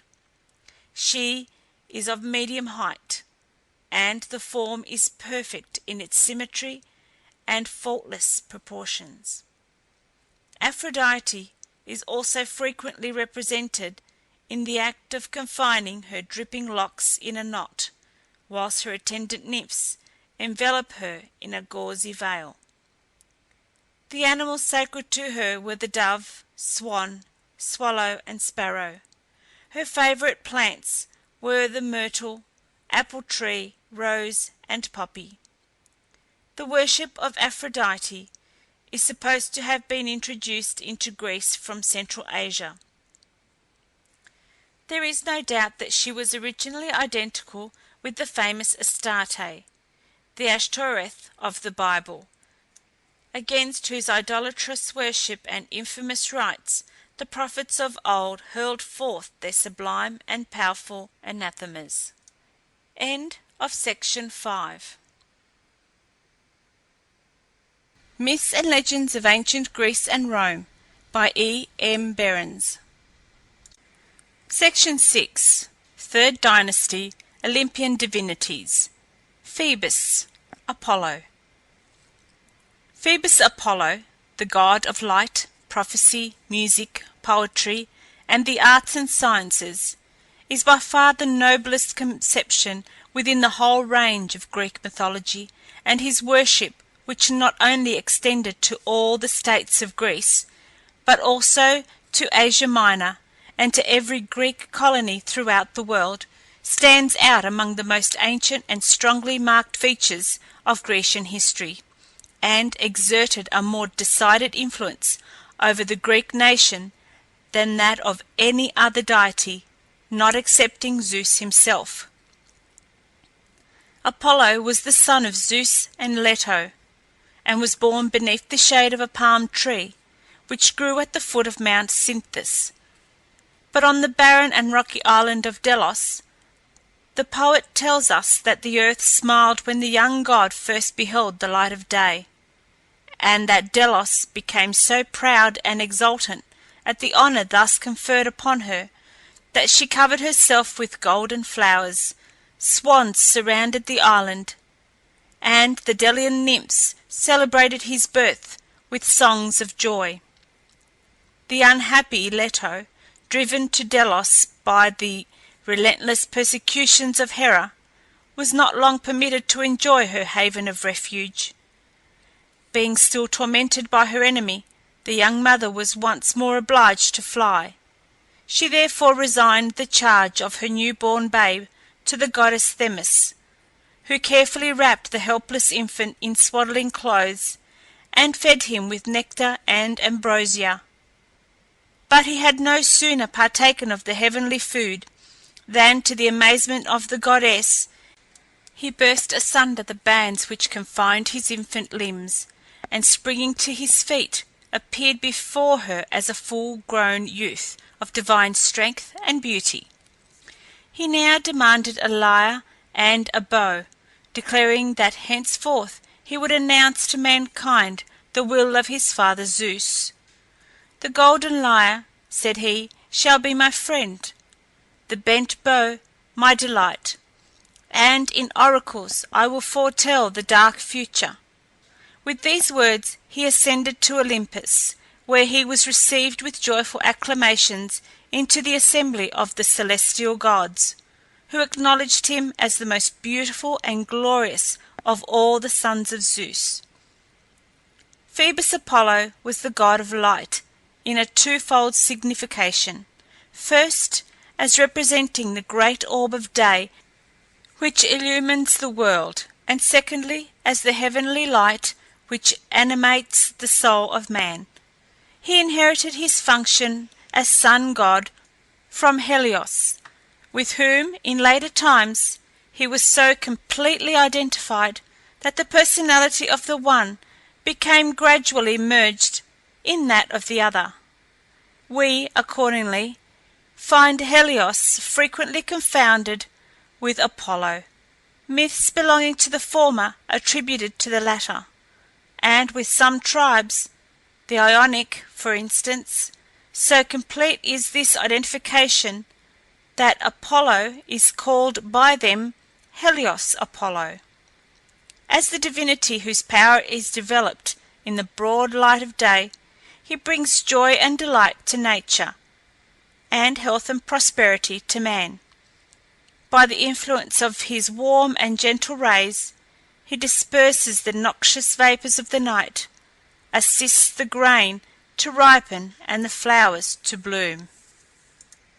But although, as god of the sun, he is a life-giving and life-preserving power, who by his genial influence dispels the cold of winter, he is at the same time the god who, by means of his fiercely darting rays, could spread disease and send sudden death to men and animals, and it is to this phase of his character that we must look for the explanation of his being considered, in conjunction with his twin sister Artemis as moon goddess, a divinity of death.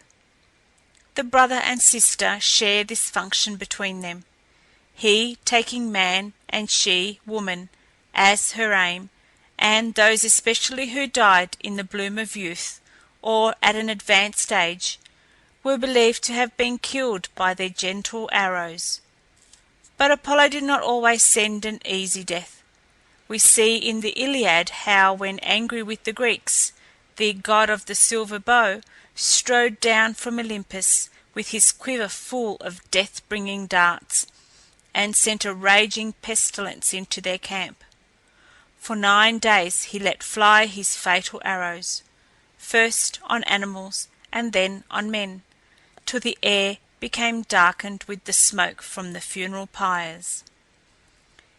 In his character as god of light, Phoebus Apollo is the protecting deity of shepherds, because it is he who warms the fields and meadows, and gives rich pastures to the flocks, thereby gladdening the heart of the herdsman.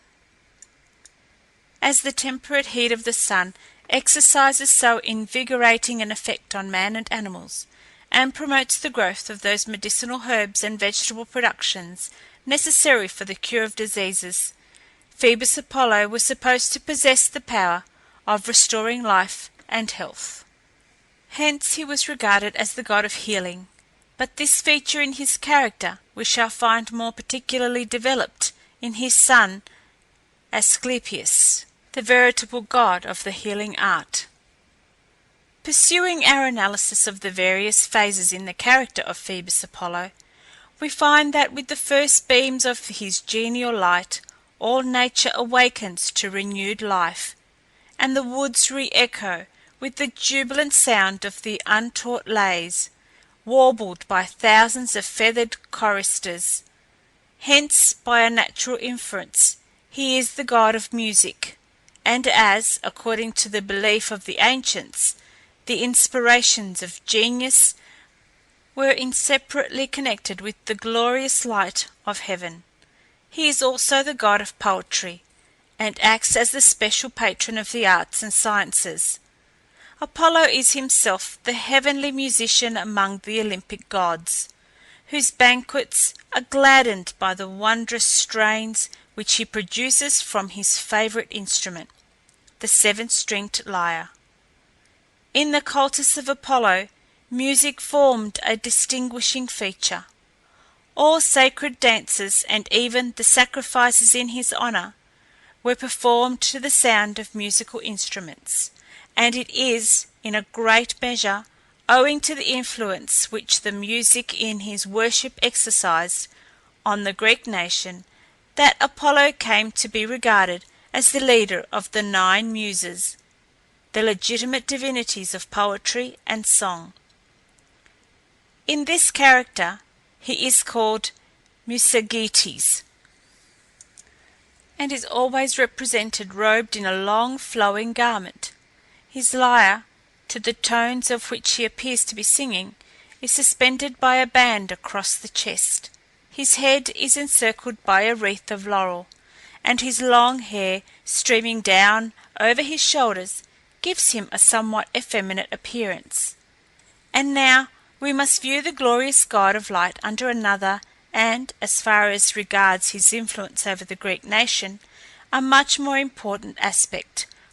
For in historical times all the other functions and attributes of Apollo sink into comparative insignificance before the great power which he exercised as god of prophecy. It is true that all Greek gods were endowed to a certain extent with the faculty of foretelling future events, but Apollo, as sun god, was the concentration of all prophetic power, as it was supposed that nothing escaped his all-seeing eye, which penetrated the most hidden recesses, and laid bare the secrets which lay concealed behind the dark veil of the future. We have seen that when Apollo assumed his godlike form, he took his place among the immortals, but he had not long enjoyed the rapturous delights of Olympus before he felt within him an ardent desire to fulfil his great mission of interpreting to mankind the will of his mighty father, and accordingly descended to earth and travelled through many countries, seeking a fitting site upon which to establish an oracle. At length he reached the southern side of the rocky heights of Parnassus, beneath which lay the harbour of Crissa. Here, under the overhanging cliff, he found a secluded spot, where, from the most ancient times, there had existed an oracle, in which Gaia herself had revealed the future to man, and which in Deucalion's time she had resigned to Themis. It was guarded by the huge serpent Python, the scourge of the surrounding neighbourhood, and the terror alike of men and cattle. The young god, full of confidence in his unerring aim, attacked and slew the monster with his arrows, thus freeing land and people from their mighty enemy. The grateful inhabitants, anxious to do honour to their deliverer, flocked around Apollo, who proceeded to mark out a plan for a temple, and with the assistance of numbers of eager volunteers, a suitable edifice was soon erected. It now became necessary to choose ministers who would offer up sacrifices, interpret his prophecies to the people, and take charge of the temple. Looking round, he saw in the far distance a vessel bound from Crete to the Peloponnesus, and determined to avail himself of her crew for his service. Assuming the shape of an enormous dolphin, he agitated the waters to such a degree that the ship was tossed violently to and fro, to the great alarm of the mariners. At the same time he raised a mighty wind, which drove the ship into the harbour of Crissa, where she ran aground. The terrified sailors dared not set foot on shore, but Apollo, under the form of a vigorous youth, stepped down to the vessel, revealed himself in his true character, and informed them that it was he who had driven them to Crissa, in order that they might become his priests, to serve him in his temple. Arrived at the sacred fane, he instructed them how to perform the services in his honour, and desired them to worship him under the name of Apollo Delphinius, because he had first appeared to them under the form of a dolphin. Thus was established the far-famed oracle of Delphi, the only institution of the kind which was not exclusively national, for it was consulted by Lydians, Phrygians, Etruscans, Romans, etc., and in fact was held in the highest repute all over the world. In obedience to its decrees, the laws of Lycurgus were introduced, and the earliest Greek colonies founded. No cities were built without first consulting the Delphic oracle, for it was believed that Apollo took special delight in the founding of cities, the first stone of which he laid in person. Nor was any enterprise ever undertaken without inquiring at this sacred fane as to its probable success.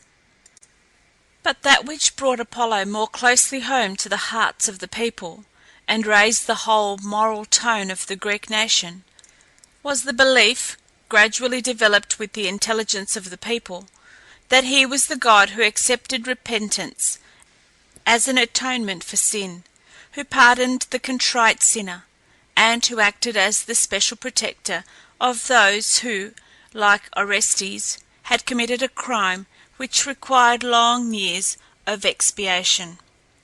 Apollo is represented by the poets as being eternally young. His countenance, glowing with joyous life, is the embodiment of immortal beauty.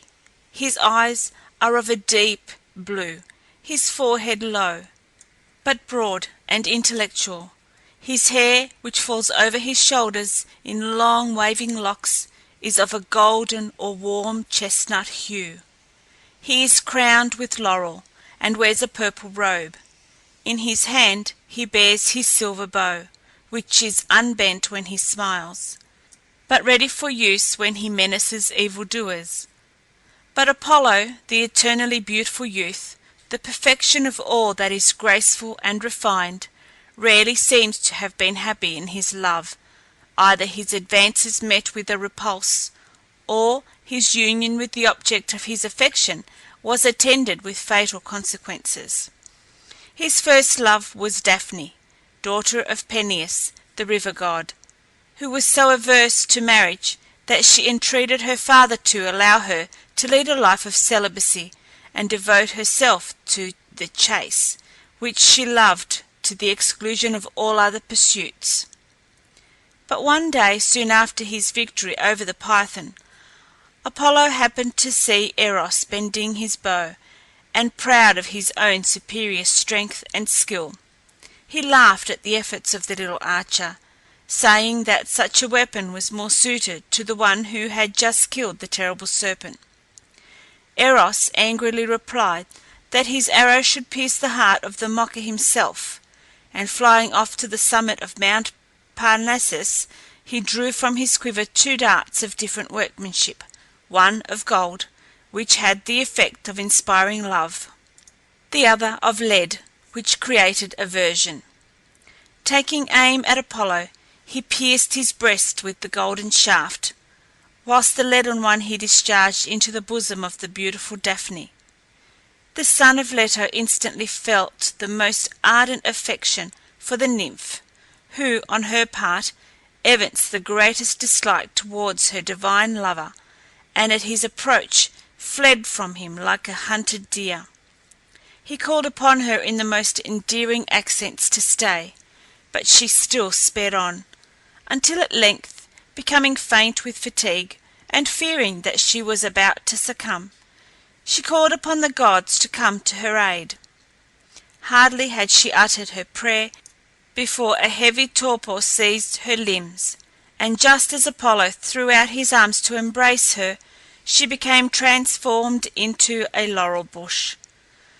He sorrowfully crowned his head with its leaves, and declared that in memory of his love it should henceforth remain evergreen, and be held sacred to him. He next sought the love of Marpessa, the daughter of Evenus, but though her father approved his suit, the maiden preferred a youth named Idas, who contrived to carry her off in a winged chariot which he had procured from Poseidon. Apollo pursued the fugitives, whom he quickly overtook, and forcibly seizing the bride, refused to resign her. Zeus then interfered, and declared that Marpessa herself must decide which of her lovers should claim her as his wife. After due reflection, she accepted Idas as her husband, judiciously concluding that although the attractions of the divine Apollo were superior to those of her lover, it would be wiser to unite herself to a mortal, who, growing old with herself, would be less likely to forsake her when advancing years should rob her of her charms. Cassandra, daughter of Priam, king of Troy, was another object of the love of Apollo. She feigned to return his affection, and promised to marry him, provided he would confer upon her the gift of prophecy. But having received the boon she desired, the treacherous maiden refused to comply with the conditions upon which it had been granted. Incensed at her breach of faith, Apollo, unable to recall the gift he had bestowed, rendered it useless by causing her predictions to fail in obtaining credence. Cassandra became famous in history for her prophetic powers, but her prophecies were never believed. For instance, she warned her brother Paris that if he brought back a wife from Greece, he would cause the destruction of his father's house and kingdom. She also warned the Trojans not to admit the wooden horse within the walls of the city, and foretold to Agamemnon all the disasters which afterwards befell him.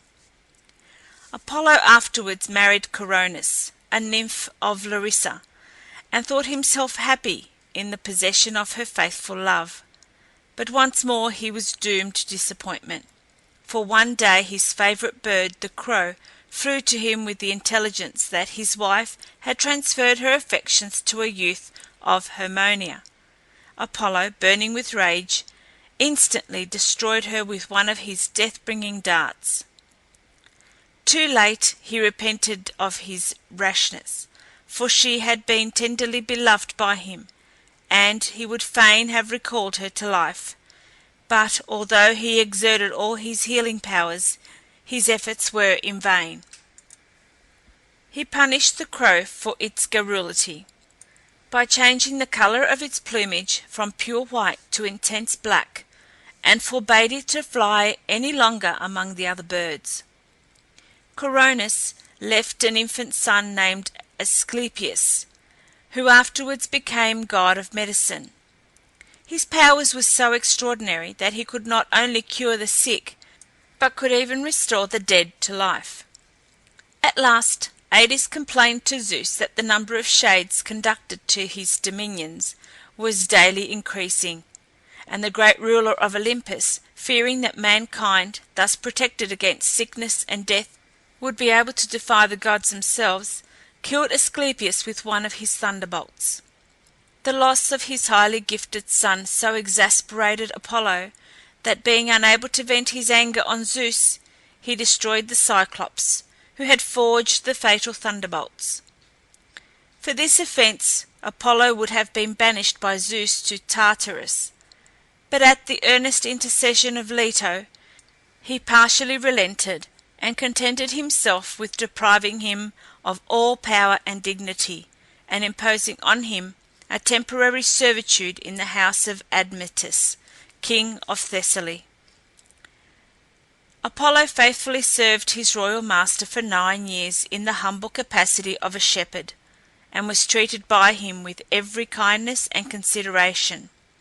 During the period of his service the king sought the hand of Alcestis, the beautiful daughter of Peleus, son of Poseidon, but her father declared that he would only resign her to the suitor who should succeed in yoking a lion and a wild boar to his chariot. By the aid of his divine herdsman, Admetus accomplished this difficult task and gained his bride. Nor was this the only favour which the king received from the exiled god, for Apollo obtained from the Fates the gift of immortality for his benefactor, on condition that when his last hour approached, some member of his own family should be willing to die in his stead. When the fatal hour arrived, and Admetus felt that he was at the point of death, he implored his aged parents to yield to him their few remaining days. But life is sweet, even to old age, and they both refused to make the sacrifice demanded of them. Alcestis, however, who had secretly devoted herself to death for her husband, was seized with a mortal sickness, which kept pace with his rapid recovery. The devoted wife breathed her last in the arms of Admetus, and he had just consigned her to the tomb when Heracles chanced to come to the palace. Admetus held the rites of hospitality so sacred that he at first kept silence with regard to his great bereavement, but as soon as his friend heard what had occurred, he bravely descended into the tomb, and when death came to claim his prey, he exerted his marvellous strength, and held him in his arms until he promised to restore the beautiful and heroic queen to the bosom of her family. Whilst pursuing the peaceful life of a shepherd, Apollo formed a strong friendship with 2 youths named Hyacinthus and Cyparissus, but the great favour shown to them by the god did not suffice to shield them from misfortune. The former was one day throwing the discus with Apollo, when, running too eagerly to take up the one thrown by the god, he was struck on the head with it and killed on the spot. Apollo was overcome with grief at the sad end of his young favourite, but, being unable to restore him to life, he changed him into the flower called after him the hyacinth. Cyparissus had the misfortune to kill by accident one of Apollo's favourite stags, which so preyed on his mind that he gradually pined away and died of a broken heart. He was transformed by the god into a cypress tree, which owes its name to this story. After these sad occurrences, Apollo quitted Thessaly and repaired to Phrygia in Asia Minor, where he met Poseidon, who like himself was in exile and condemned to a temporary servitude on earth. The 2 gods now entered the service of Laomedon, king of Troy, Apollo undertaking to tend his flocks, and Poseidon to build the walls of the city. But Apollo also contributed his assistance in the erection of those wonderful walls, and, by the aid of his marvellous musical powers, the labours of his fellow worker, Poseidon, were rendered so light and easy that his otherwise arduous task advanced with astonishing celerity. For as the master hand of the god of music grasped the chords of his lyre, the huge blocks of stone moved of their own accord, adjusting themselves with the utmost nicety into the places designed for them. But though Apollo was so renowned in the art of music, there were two individuals who had the effrontery to consider themselves equal to him in this respect, and accordingly each challenged him to compete with them in a musical contest. These were Marsyas and Pan. Marsyas was a satyr, who, having picked up the flute which Athene had thrown away in disgust, discovered to his great delight and astonishment that, in consequence of its having touched the lips of a goddess, it played of itself in a most charming manner.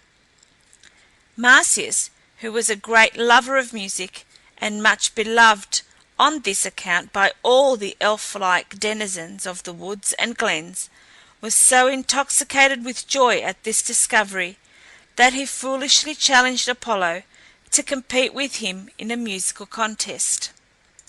The challenge being accepted, the Muses were chosen umpires, and it was decided that the unsuccessful candidate should suffer the punishment of being flayed alive. For a long time the merits of both claimants remained so equally balanced that it was impossible to award the palm of victory to either, seeing which Apollo, resolved to conquer, added the sweet tones of his melodious voice to the strains of his lyre, and this at once turned the scale in his favour. The unhappy Marsyas, being defeated, had to undergo the terrible penalty, and his untimely fate was universally lamented. Indeed, the satyrs and dryads, his companions, wept so incessantly at his fate that their tears, uniting together, formed a river in Phrygia, which is still known by the name of Marsyas. The result of the contest with Pan was by no means of so serious a character. The god of shepherds, having affirmed that he could play more skilfully on his flute of 7 reeds, the syrinx or Pan's pipe, than Apollo on his world-renowned lyre, a contest ensued, in which Apollo was pronounced the victor by all the judges appointed to decide between the rival candidates. Midas, king of Phrygia, alone demurred at this decision, having the bad taste to prefer the uncouth tones of the Pan's pipe to the refined melodies of Apollo's lyre. Incensed at the obstinacy and stupidity of the Phrygian king, Apollo punished him by giving him the ears of an ass. Midas, horrified at being thus disfigured, determined to hide his disgrace from his subjects by means of a cap. His barber, however, could not be kept in ignorance of the fact, and was therefore bribed with rich gifts never to reveal it. Finding, however, that he could not keep the secret any longer, he dug a hole in the ground into which he whispered it. Then, closing up the aperture, he returned home, feeling greatly relieved at having thus eased his mind of its burden. But after all, this very humiliating secret was revealed to the world, for some reeds which sprung up from the spot murmured incessantly, as they waved to and fro in the wind, "King Midas has the ears of an ass." In the sad and beautiful story of Niobe, daughter of Tantalus, and wife of Amphion, king of Thebes, we have another instance of the severe punishments meted out by Apollo to those who in any way incurred his displeasure.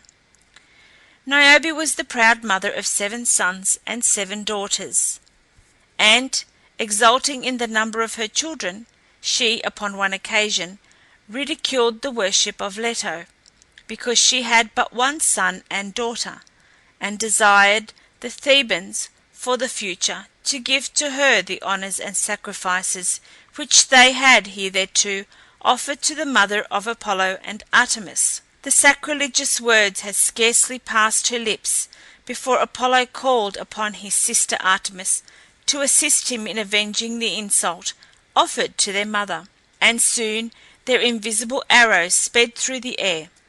Apollo slew all the sons, and Artemis, having already slain all the daughters save one, the youngest and best beloved, whom Niobe clasped in her arms, when the agonized mother implored the enraged deities to leave her at least one out of all her beautiful children. But, even as she prayed, the deadly arrow reached the heart of this child also.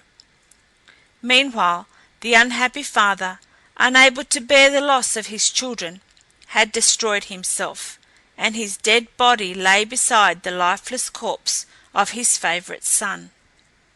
Widowed and childless, the heartbroken mother sat among her dead, and the gods, in pity for her unutterable woe, turned her into a stone, which they transferred to Syphilis, her native Phrygian mountain, where it still continues to shed tears. The punishment of Niobe forms the subject of a magnificent marble group, which was found at Rome in the year 1553, and is now in the gallery of Uffizi at Florence. The renowned singer Orpheus was the son of Apollo and Calliope, the muse of epic poetry, and, as might be expected with parents so highly gifted, was endowed with most distinguished intellectual qualifications. He was a poet, a teacher of the religious doctrines known as the Orphic Mysteries, and a great musician, having inherited from his father an extraordinary genius for music. When he sang to the sweet tones of his lyre, he charmed all nature, and summoned around him the wild beasts of the forests, who, under the influence of his music, became tame and gentle as lambs. The madly rushing torrents stopped their rapid course, and the very mountains and trees moved from their places at the sound of his entrancing melodies. Orpheus became united to a lovely nymph named Eurydice, the daughter of the sea god Nereus, whom he fondly loved. She was no less attached to him, and their married life was full of joy and happiness. But it was only short-lived, for Aristeus, the half-brother of Orpheus, having fallen in love with the beautiful Eurydice, forcibly endeavoured to take her from her husband, and as she fled across some fields to elude his pursuit, she was bitten on the foot by a venomous snake, which lay concealed in the long grass. Eurydice died of the wound, and her sorrowing husband filled the groves and valleys with his piteous and unceasing lamentations. His longing to behold her once more became at last so unconquerable that he determined to brave the horrors of the lower world in order to entreat Hades to restore to him his beloved wife. Armed only with his golden lyre, the gift of Apollo, he descended into the gloomy depths of Hades, where his heavenly music arrested for a while the torments of the unhappy sufferers. The stone of Sisyphus remained motionless. Tantalus forgot his perpetual thirst. The wheel of Ixion ceased to revolve, and even the Furies shed tears, and withheld for a time their persecutions. Undismayed at the scenes of horror and suffering which met his view on every side, he pursued his way until he arrived at the palace of Hades. Presenting himself before the throne on which sat the stony-hearted king and his consort Persephone, Orpheus recounted his woes to the sound of his lyre.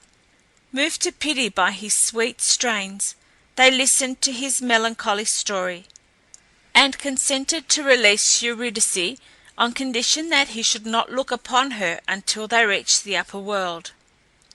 Orpheus gladly promised to comply with this injunction, and, followed by Eurydice, ascended the steep and gloomy path which led to the realms of life and light. All went well until he was just about to pass the extreme limits of Hades, when, forgetting for the moment the hard condition, he turned to convince himself that his beloved wife was really behind him. The glance was fatal, and destroyed all his hopes of happiness, for, as he yearningly stretched out his arms to embrace her, she was caught back, and vanished from his sight for ever. The grief of Orpheus at this second loss was even more intense than before, and he now avoided all human society. In vain did the nymphs, his once chosen companions, endeavour to win him back to his accustomed haunts. Their power to charm was gone, and music was now his sole consolation. He wandered forth alone, choosing the wildest and most secluded paths, and the hills and vales resounded with his pathetic melodies. At last he happened to cross the path of some Thracian women, who were performing the wild rites of Dionysus, Bacchus, and in their mad fury at his refusing to join them, they furiously attacked him and tore him in pieces. In pity for his unhappy fate, the Muses collected his remains, which they buried at the foot of Mount Olympus, and the nightingale warbled a funeral dirge over his grave. His head was thrown into the river Hebrus, and as it floated down the stream, the lips still continued to murmur the beloved name of Eurydice. The chief seat of the worship of Apollo was at Delphi, and here was the most magnificent of all his temples, the foundation of which reaches far beyond all historical knowledge, and which contained immense riches, the offerings of kings and private persons who had received favourable replies from the oracle. The Greeks believed Delphi to be the central point of the earth, because two eagles sent forth by Zeus, one from the east, the other from the west, were said to have arrived here at the same moment. The Pythian games, celebrated in honour of the victory of Apollo over the Python, took place at Delphi every 4 years. At the first celebration of these games, gods, goddesses, and heroes contended for the prizes, which were at first of gold or silver, but consisted in later times of simple laurel wreaths. On account of its being the place of his birth, the whole island of Delos was consecrated to Apollo, where he was worshipped with great solemnity. The greatest care was taken to preserve the sanctity of the spot, for which reason no one was suffered to be buried there. At the foot of Mount Cynthus was a splendid temple of Apollo, which possessed an oracle, and was enriched with magnificent offerings from all parts of Greece. Even foreign nations held this island sacred, for when the Persians passed it on their way to attack Greece, they not only sailed by, leaving it uninjured, but sent rich presents to the temple. Games, called Delia, instituted by Theseus, were celebrated at Delos every 4 years. A festival termed the Gymnopaedia was held at Sparta in honour of Apollo, in which boys sang the praises of the gods, and of the 300 Lacedaemonians who fell at the battle of Thermopylae.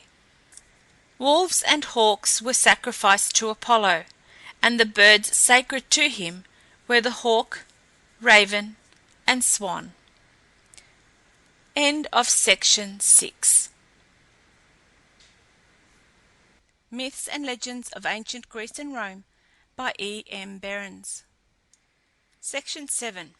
Third Dynasty, Olympian Divinities. Hecate and Selene. Hecate. Hecate would appear to have been originally a moon goddess, worshipped by the Thracians. She became confounded and eventually identified with Selene and Persephone, and is one of those divinities of whom the ancients had various conflicting accounts. Hecate was the daughter of Perses and gold-wreathed Astrea, the starry night, and her sway extended over earth, heaven, and hell, for which reason she is represented in works of art as a triple divinity, having three female bodies, all young and beautiful, and united together. In later times, when this divinity becomes identified with Persephone, she is supposed to inhabit the lower world as a malignant deity, and henceforward it is the gloomy or inspiring side of her character which alone develops itself. She now presides over all practices connected with witchcraft and enchantments, haunts, sepulchres, and the point where two roads cross, and lonely spots where murders have been committed. She was supposed to be connected with the appearance of ghosts and spectres, to possess unlimited influence over the powers of the lower world, and to be able to lay to rest unearthly apparitions by her magic spells and incantations. Hecate appears as a gigantic woman, bearing a torch and a sword. Her feet and hair are formed of snakes, and her passage is accompanied by voices of thunder, weird shrieks and yells, and a deep baying and howling of dogs. Her favour was propitiated by offerings and sacrifices, principally consisting of black lambs. Her festivals were celebrated at night by torchlight, when these animals were offered to her, accompanied by many peculiar ceremonies. These ceremonies were carried out with the minutest attention to details, as it was believed that the omission of the slightest particular would afford to her ministers, the evil spirits of the lower world, who hovered round the worshippers, an opportunity for entering among them and exerting their baneful influence. At the end of every month food was placed wherever two roads met, in readiness for her and other malignant divinities. In studying the peculiar characteristics which Hecate assumes when she usurps the place of Persephone, the rightful mistress of the lower world, we are reminded of the various superstitions with regard to spectres, witchcraft, etc., which have, even down to our own times, exerted so powerful an influence over the minds of the ignorant, and which would appear to owe their origin to a remote pagan source.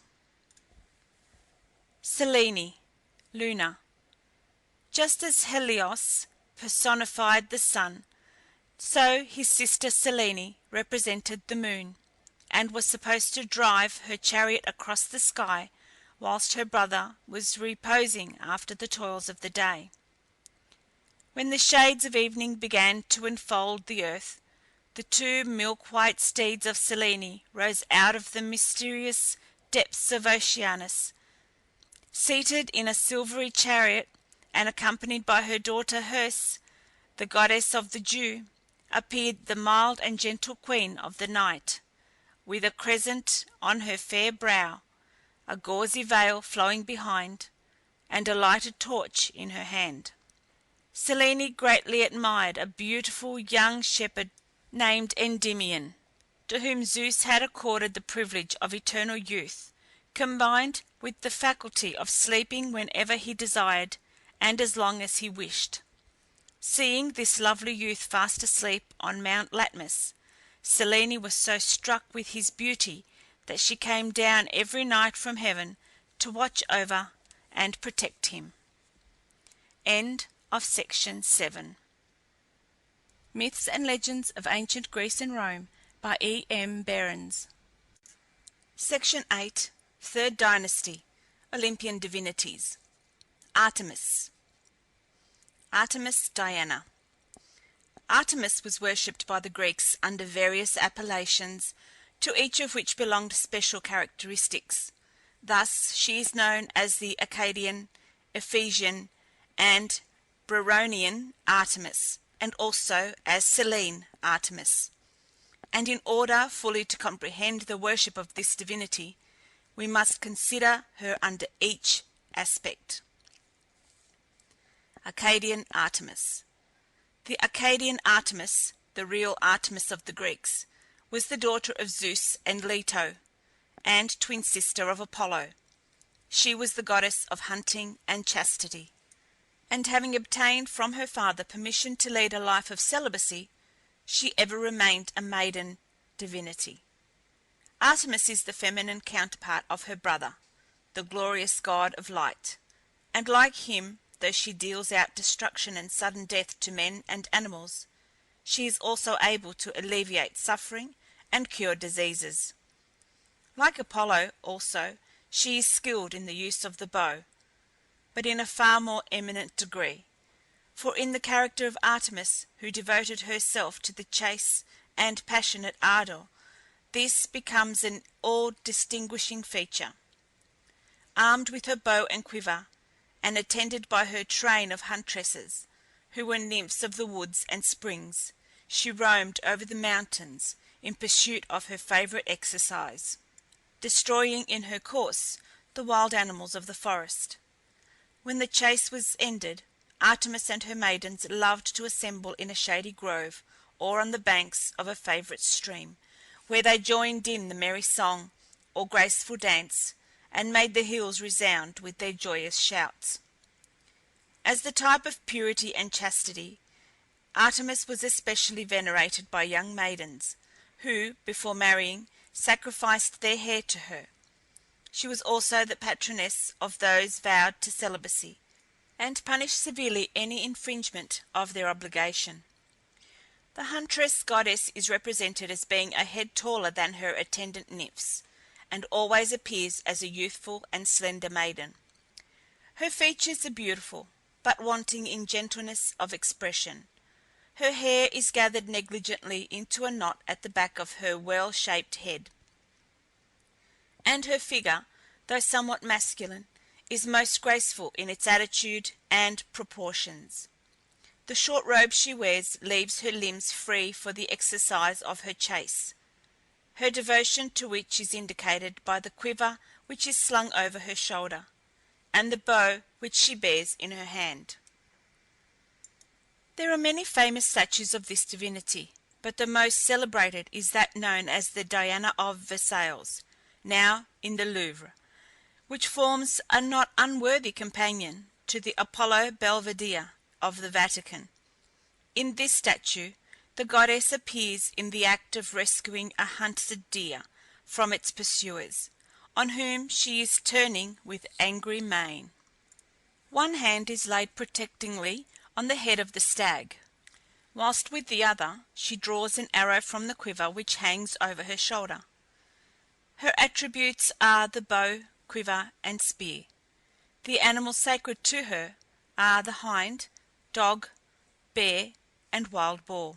Artemis promptly resented any disregard or neglect of her worship.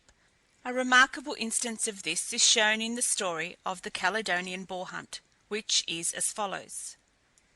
Aeneas, king of Caledonian Aetolia, had incurred the displeasure of Artemis by neglecting to include her in a general sacrifice to the gods which he had offered up, out of gratitude for a bountiful harvest. The goddess, enraged at this neglect, sent a wild boar of extraordinary size and prodigious strength, which destroyed the sprouting grain, laid waste the fields, and threatened the inhabitants with famine and death. At this juncture, Meleager, the brave son of Aeneas, returned from the Argonautic expedition, and finding his country ravaged by this dreadful scourge, entreated the assistance of all the celebrated heroes of the age to join him in hunting the ferocious monster. Among the most famous of those who responded to his call were Jason, Castor, Pollux, Idas, Lynceus, Peleus, Telamon, Admetus, Perithous, and Theseus. the brothers of Althea, wife of Aeneas, joined the hunters, and Meleager also enlisted into his service the fleet-footed huntress Atalanta. The father of this maiden was Schoenus, an Arcadian who, disappointed at the birth of a daughter when he had particularly desired a son, had exposed her on the Parthenian hill, where he left her to perish. Here she was nursed by a she-bear, and at last found by some hunters, who reared her and gave her the name of Atalanta. As the maiden grew up, she became an ardent lover of the chase, and was alike distinguished for her beauty and courage. Though often wooed, she led a life of strict celibacy, an oracle having predicted that inevitable misfortune awaited her, should she give herself in marriage to any of her numerous suitors. Many of the heroes objected to hunt in company with a maiden, but Meleager, who loved Atalanta, overcame their opposition, and the valiant band set out on their expedition. Atalanta was the first to wound the boar with her spear, but not before two of the heroes had met their death from his fierce tusks. After a long and desperate encounter, Meleager succeeded in killing the monster, and presented the head and hide to Atalanta as trophies of the victory. The uncles of Meleager, however, forcibly took the hide from the maiden, claiming their right to the spoil as next of kin, if Meleager resigned it. Artemis, whose anger was still unappeased, caused a violent quarrel to arise between uncles and nephew, and in the struggle which ensued, Meleager killed his mother's brothers, and then restored the hide to Atalanta. When Althea beheld the dead bodies of the slain heroes, her grief and anger knew no bounds. She swore to revenge the death of her brothers and her own son, and unfortunately for him, the instrument of vengeance lay ready to her hand. At the birth of Meleager, the Moiræ, or Fates, entered the house of Aeneas, and pointing to a piece of wood then burning on the hearth, declared that as soon as it was consumed the babe would surely die. On hearing this, Althea seized a brand, laid it up carefully in a chest, and henceforth preserved it as her most precious possession. But now, love for her son giving place to the resentment she felt against the murderer of her brothers, she threw the fatal brand into the devouring flames. As it consumed, the vigour of Meleager wasted away, and when it was reduced to ashes, he expired. Repenting too late the terrible effects of her rash deed, Althea, in remorse and despair, took away her own life. The news of the courage and the intrepidity displayed by Atalanta in the famous boar hunt, being carried to the ears of her father, caused him to acknowledge his long-lost child. Urged by him to choose one of her numerous suitors, she consented to do so, but made it a condition that he alone, who could outstrip her in a race, should become her husband, whilst those she defeated should be put to death by her, with the lance which she bore in her hand. Thus many suitors had perished, for the maiden was unequalled for swiftness of foot. But at last a beautiful youth named Hippomenes, who had vainly endeavoured to win her love by his assiduous attentions in the chase, ventured to enter the fatal lists. Knowing that only by stratagem could he hope to be successful, he obtained, by the help of Aphrodite, 3 golden apples from the garden of the Hesperides, which he threw down at intervals during his course. Atalanta, secure of victory, stooped to pick up the tempting fruit, and in the meantime Hippomenes arrived at the goal. He became the husband of the lovely Atalanta, but forgot, in his newly found happiness, the gratitude which he owed to Aphrodite, and the goddess withdrew her favour from the pair. Not long after, the prediction which foretold misfortune to Atalanta in the event of her marriage was verified, for she and her husband having strayed unsanctioned into a sacred grove of Zeus, were both transformed into lions. The trophies of the ever memorable boar hunt had been carried by Atalanta into Arcadia, and for many centuries the identical hide and enormous tusks of the Caledonian boar hung in the temple of Athene at Tegea. The tusks were afterwards conveyed to Rome, and shown there among other curiosities. A forcible instance of the manner in which Artemis resented any intrusion on her retirement is seen in the fate which befell the famous hunter Actaeon, who, happening one day to see Artemis and her attendants bathing, imprudently ventured to approach the spot. The goddess, incensed at his audacity, sprinkled him with water, and transformed him into a stag, whereupon he was torn in pieces and devoured by his own dogs. Ephesian Artemis. The Ephesian Artemis, known to us as Diana of the Ephesians, was a very ancient Asiatic divinity of Persian origin called Metra, whose worship the Greek colonists found already established, when they first settled in Asia Minor, and whom they identified with their own Greek Artemis, though she really possessed but one single attribute in common with their home deity. Metra was a twofold divinity, and represented, in one phase of her character, all-pervading love; in the other she was the light of heaven, and as Artemis, in her character as Selene, was the only Greek female divinity who represented celestial light. The Greek settlers, according to their custom of fusing foreign deities into their own, seized at once upon this point of resemblance, and decided that Metra should henceforth be regarded as identical with Artemis, in her character as the love which pervades all nature, and penetrates everywhere. They believed her also to be present in the mysterious realm of shades, where she exercised her benign sway, replacing to a certain extent that ancient divinity Hecate, and partly usurping also the place of Persephone as mistress of the lower world.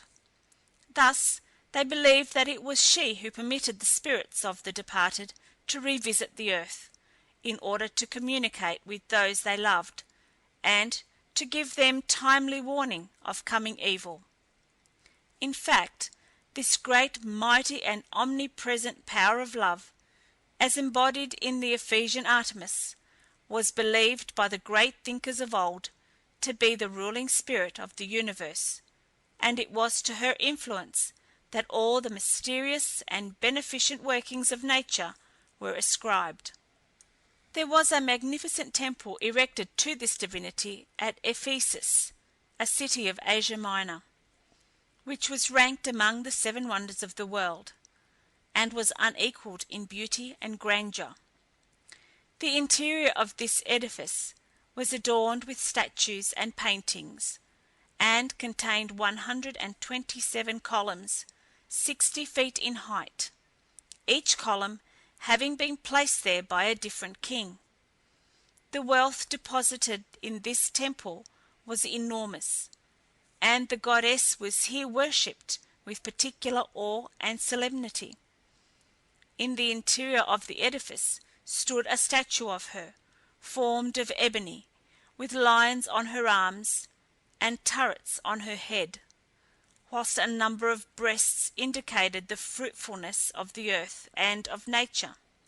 Ctesiphon was the principal architect of this world-renowned structure, which, however, was not entirely completed till 220 years after the foundation stone was laid. But the labour of centuries was destroyed in a single night, for a man called Herostratus, seized with the insane desire of making his name famous to all succeeding generations, set fire to it and completely destroyed it. So great was the indignation and sorrow of the Ephesians at this calamity, that they enacted a law, forbidding the incendiary's name to be mentioned. Thereby, however, defeating their own object, for thus the name of Herostratus has been handed down to posterity, and will live as long as the memory of the famous temple of Ephesus. Brauronian Artemis.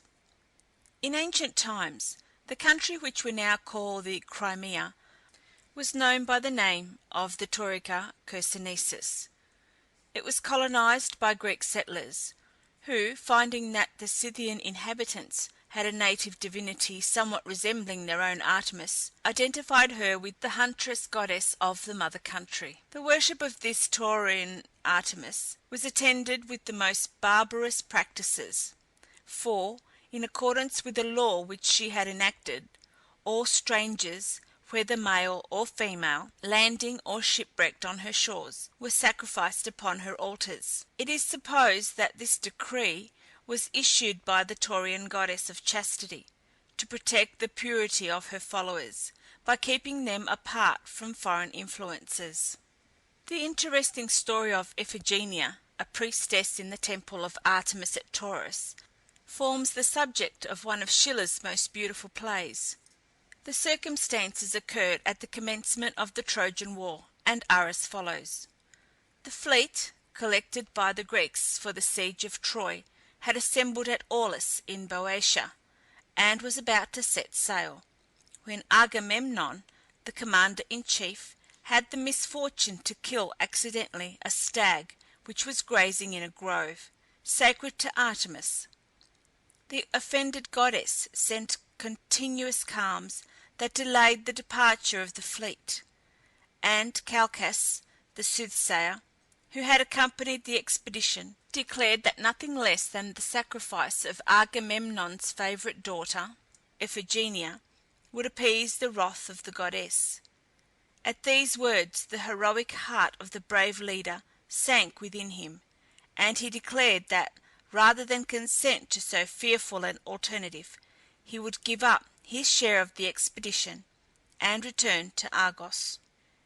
In this dilemma, Odysseus and other great generals called a council to discuss the matter, and after much deliberation it was decided that private feeling must yield to the welfare of the state. For a long time the unhappy Agamemnon turned a deaf ear to their arguments, but at last they succeeded in persuading him that it was his duty to make the sacrifice. He accordingly dispatched a messenger to his wife Clytemnestra, begging her to send Iphigenia to him, alleging as a pretext that the great hero Achilles desired to make her his wife.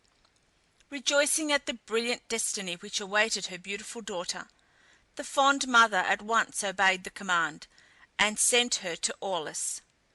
When the maiden arrived at her destination, and discovered to her horror the dreadful fate which awaited her, she threw herself in an agony of grief at her father's feet, and with sobs and tears entreated him to have mercy on her, and to spare her young life.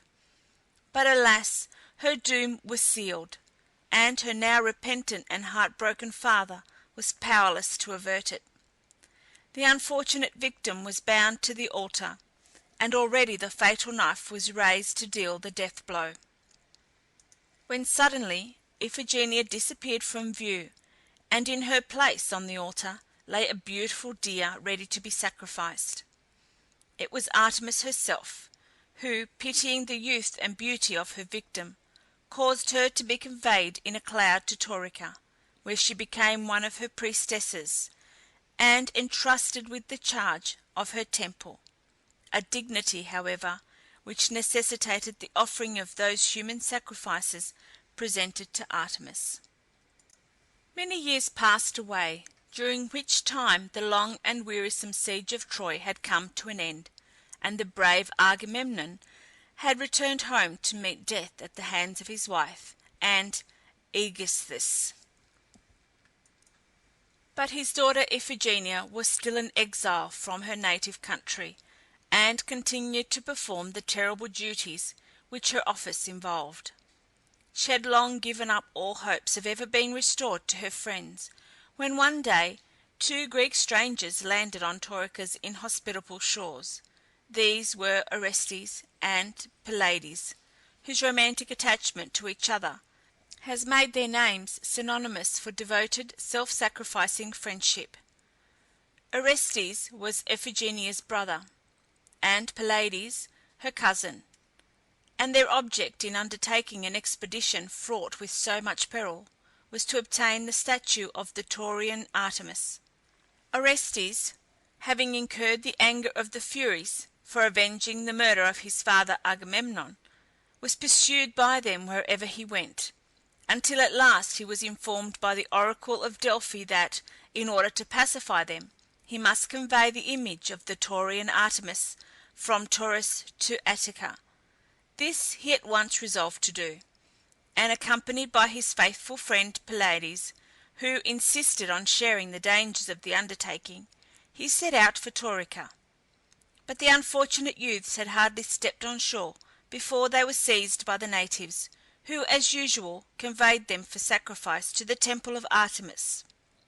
Iphigenia, discovering that they were Greeks, though unaware of their near relationship to herself, thought the opportunity a favourable one for sending tidings of her existence to her native country, and accordingly requested one of the strangers to be the bearer of a letter from her to her family.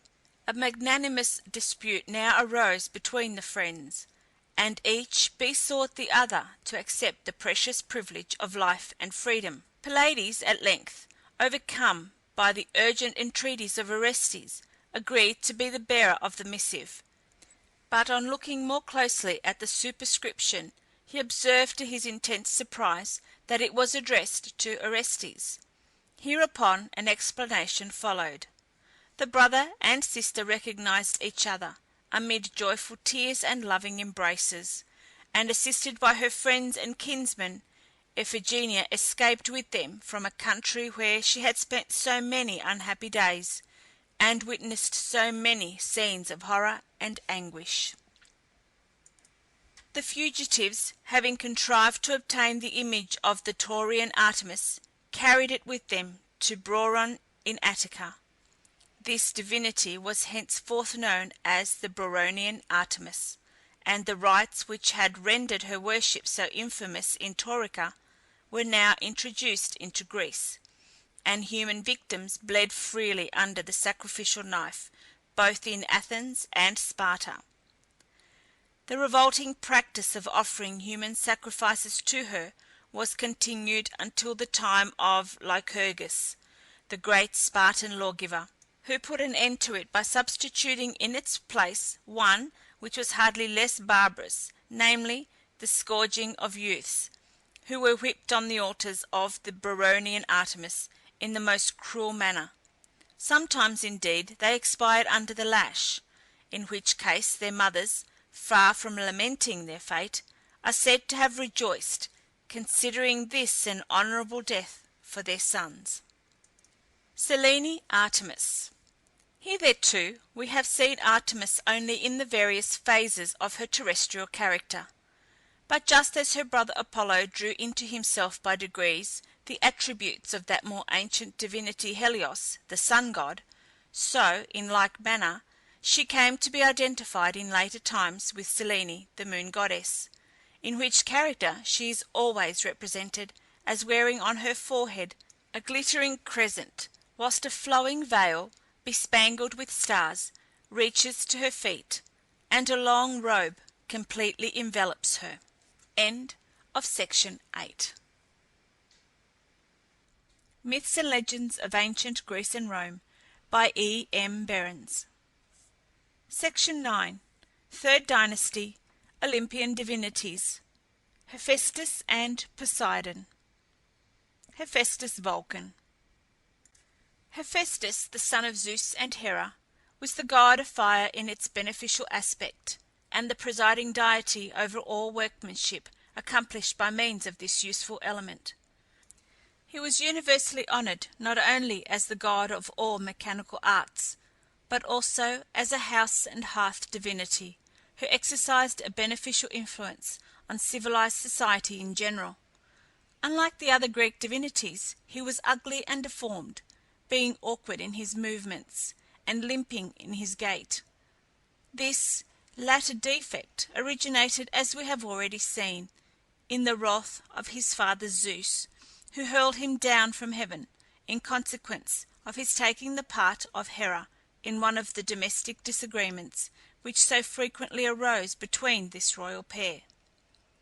Hephaestus was a whole day falling from Olympus to the earth, where he at length alighted on the island of Lemnos. The inhabitants of the country, seeing him descending through the air, received him in their arms, but in spite of their care his leg was broken by the fall, and he remained ever afterwards lame in one foot. Grateful for the kindness of the Lemnians, he henceforth took up his abode on their island, and there built for himself a superb palace, and forges for the pursuit of his avocation. He instructed the people how to work in metals, and also taught them other valuable and useful arts. It is said that the first work of Hephaestus was a most ingenious throne of gold, with secret springs, which he presented to Hera. It was arranged in such a manner that, once seated, she found herself unable to move, and though all the gods endeavoured to extricate her, their efforts were unavailing. Hephaestus thus revenged himself on his mother for the cruelty she had always displayed towards him on account of his want of comeliness and grace. Dionysus, the wine god, contrived, however, to intoxicate Hephaestus, and then induced him to return to Olympus, where, after having released the Queen of Heaven from her very undignified position, he became reconciled to his parents. He now built for himself a glorious palace on Olympus, of shining gold, and made for the other deities those magnificent edifices which they inhabited. He was assisted in his various and exquisitely skilful works of art by two female statues of pure gold, formed by his own hand, which possessed the power of motion, and always accompanied him wherever he went. With the assistance of the Cyclops he forged for Zeus his wonderful thunderbolts, thus investing his mighty father with a new power of terrible import. Zeus testified his appreciation of this precious gift by bestowing upon Hephaestus the beautiful Aphrodite in marriage, but this was a questionable boon, for the lovely Aphrodite, who was the personification of all grace and beauty, felt no affection for her ungainly and unattractive spouse, and amused herself by ridiculing his awkward movements and unsightly person. On one occasion especially, when Hephaestus good-naturedly took upon himself the office of cupbearer to the gods, his hobbling gait and extreme awkwardness created the greatest mirth among the Celestials, in which his disloyal partner was the first to join with unconcealed merriment. Aphrodite greatly preferred Ares to her husband, and this preference naturally gave rise to much jealousy on the part of Hephaestus, and caused them great unhappiness. Hephaestus appears to have been an indispensable member of the Olympic assembly, where he plays the part of smith, armourer, chariot-builder, etc.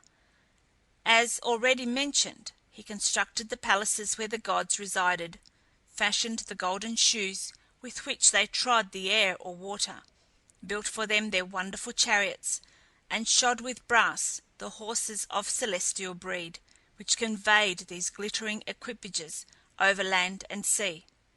He also made the tripods which moved of themselves in and out of the celestial halls, formed for Zeus, the far-famed Aegis, and erected the magnificent palace of the sun. He also created the bronze-footed bulls of Aeetes, which breathed flames from their nostrils, sent forth clouds of smoke, and filled the air with their roaring. Among his most renowned works of art for the use of mortals were the armour of Achilles and Aeneas, the beautiful necklace of Harmonia, and the crown of Ariadne. But his masterpiece was Pandora, of whom a detailed account has already been given.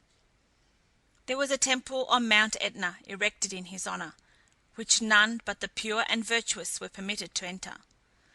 The entrance to this temple was guarded by dogs, which possessed the extraordinary faculty of being able to discriminate between the righteous and the unrighteous, fawning upon and caressing the good, whilst they rushed upon all evildoers and drove them away. Hephaestus is usually represented as a powerful, brawny, and very muscular man of middle height and mature age. His strong, uplifted arm is raised in the act of striking the anvil with a hammer, which he holds in one hand, whilst with the other he is turning a thunderbolt, which an eagle beside him is waiting to carry to Zeus. The principal seat of his worship was the island of Lemnos, where he was regarded with peculiar veneration. Poseidon, Neptune. Poseidon was the son of Cronos and Rhea, and the brother of Zeus. He was god of the sea, more particularly of the Mediterranean, and, like the element over which he presided, was of a variable disposition, now violently agitated, and now calm and placid, for which reason he is sometimes represented by the poets as quiet and composed, and at others as disturbed and angry. In the earliest ages of Greek mythology he merely symbolized the watery element, but in later times, as navigation and intercourse with other nations engendered greater traffic by sea, Poseidon gained in importance, and came to be regarded as a distinct divinity, holding indisputable dominion over the sea and over all divinities, who acknowledged him as their sovereign ruler.